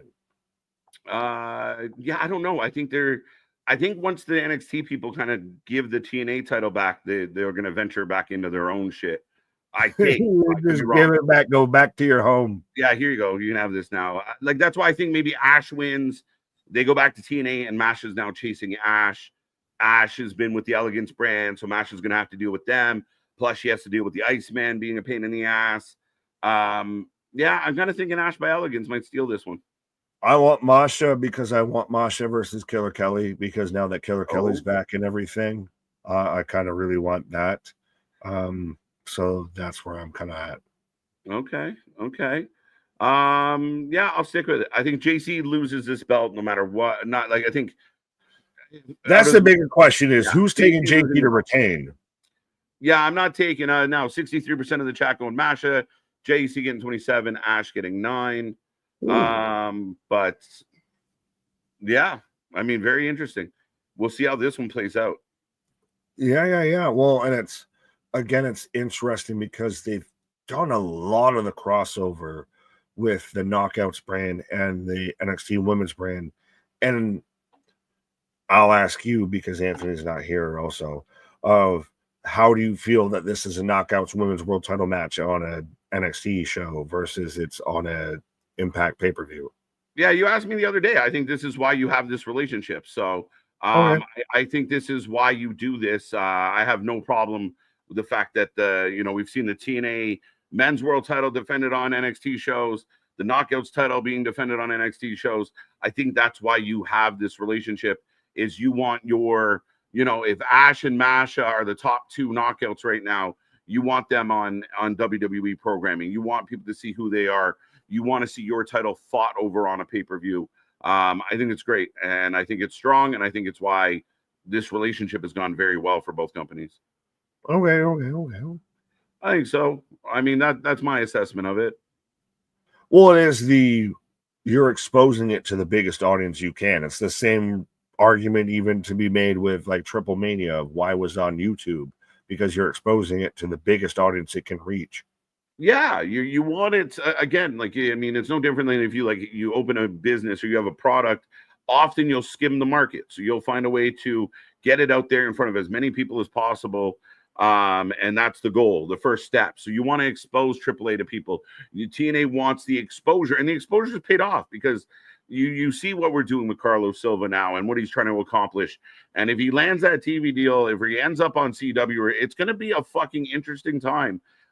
Especially if you're AEW, you're going to have a lot of hard conversations about where you rank in the wrestling world after that. Yes, and folks, the Wrestling for Life respectfully exposes ourselves to you, and we're exposing certain things going on. Right, but we do have a main event, became official on Tuesday. But Oba Javon Evans, Javon continues to amaze a lot of people. And I think on paper we were like, another throwaway match. But is it? This is where I get scary a little bit, because if this is a send-off, if this is thanks for playing, Oba, we got nothing left for you, you've reached the top of the mountain, because what really do you have left to throw at Oba that isn't a moose again even or anything? You don't have a whole lot outside of the main roster. Yeah. And a holy shit fuck moment of Javon, the young OG, triple OG, takes down the Giant, and now he's your world champion. If that's a kind of steal the headline moment to end a whole Sunday of pro wrestling, is that much more of a bigger moment than Oba retains? Yeah, I mean, that's a good question. I think Javon might steal some headlines. Will it be a bigger headline than the MJF wins the world title, or John Moxley bites 7 faces leaves again? Like, I mean, that depends. It's very interesting. Like, could it be a case of Oba wins, but so-and-so showed up to confront him? like some afterthought You have or to after. have like a big show up, like a Wardlow or something. Like Yeah. you have to have Right. an out of the blue debut because it can't just be like, oh, Trick runs out or something. I don't know how if we actually touched on it or not, but any chance you see Karrion Kross at Forbidden Door? Oh, Percentage? Jesus H. Christ. Not unless he's in a main event and like has a huge moment. And I still the callus and the phallus still becomes a big issue with that whole thing. So yeah, no, I'm still struggling with that as well. Any chance we see the Righteous? I kind of I'm holding out hope that the Righteous and Karrion all show up together wherever they show up. Yeah, for sure. And I'm hoping that WWE either pulls their shit together or finally realizes, all right, they've bitten on the hook long enough. This is starting to, go out to sea here. Let's reel this shit back in here. And Cross and the Righteous or whatever show up in WWE. If this is a work, you might need to want to start pulling it back in. If this is shoot, I hope that they can make the best out of this. Right. I mean, again, we'll see how that plays out. I do think fans overlook some things when they do fantasy books, so we'll see. The hype is definitely dying for sure. Oba. Do you do a match where Javon gets the shit kicked out of him for 15 minutes, but finds a way to win? I think we saw that this week to where he fucking jumped over or got thrown over an entire announce desk and ended up in a whole different atmosphere and everything, and then still managed to pull out a win, whether it was intentional or not. If Oba wins, what's next? What is left for him to conquer? I don't know. I really don't. He's kind of run the gambit there. You don't run him and Trick back, I don't think. Does a Ricky Starks go after him after beating Jasper Troy? That's my only hope or think, because I mean, if you move him up, he's mid-card title at best. He's not a world title. What do you do with him if you move him up? That's the weird log jam we're in. Yeah, I think that's the situation. We kind of do have a bit of a stockpile. Javon Evans, the face of NXT, the top guy in the company. Does that work for you, brother? Yeah, I mean, honestly, if Darby beat Moxley, if that was still an option of Darby beat Moxley for the world title, I wouldn't be fully opposed to an idea of Darby Allin's the face of AEW, Javon Evans is the face of NXT. Of Javon's really established himself in that brand, has really developed himself outside of everything. The man's got goddamn pogo sticks for legs and everything. Like, he has that RVD, like Evan Bourne kind of weird, captivating, agility shit. Yeah, just the springs in the legs. Right. They've got behind them. It's been an interesting hype. If there was ever a place that you do something like this, NXT is the place to do it. I think we talked about it on Tuesday. The Johnny Garganos of the world and that have done really good, and it being NXT champions. Cross for sure. But yeah, I mean, at the end of the day, yeah, NX shitty show. I love when people show up with smart thoughts. I can't even spell it right. Can't figure my life out. Cross couldn't sell. I really don't get it. His internet work is good, out of the character. If he wants to fight for real, do that. Yeah, maybe. Jasper Troy has been built up. That's true, but he did lose to Ricky. Right. All right, ladies and gentlemen. Officially, I'm going. I'll go Oba. I just don't know where we go. We'll see how that goes. But that's it. Get your merch. Check out all the stuff. Don't forget, we are here on Monday at 2:30. We're here tomorrow at 2:30. We're here on Sunday at 11 a.m. We have more wrestling. We watch more wrestling than anybody else out there, and we are happy to do so. It's going to be a crazy weekend, a crazy week, crazy times, and so much more coming your way. Check out all our socials. Be a friend, tell a friend, like, share, subscribe, be a part of all the fun. Nick, it's going to be interesting. Yes, we're out there on the summer vacation, the European tour. So make sure you hit that bell notification and make sure you get notified anytime we show up, because we don't even know exactly when we might be showing up. But yes, no. Our shit is real, our shit is raw, our shit is authentic. When you're talking about that rest, you put about that for life with it. Come back tomorrow, bright and early, folks. See you on the flip side. Good night.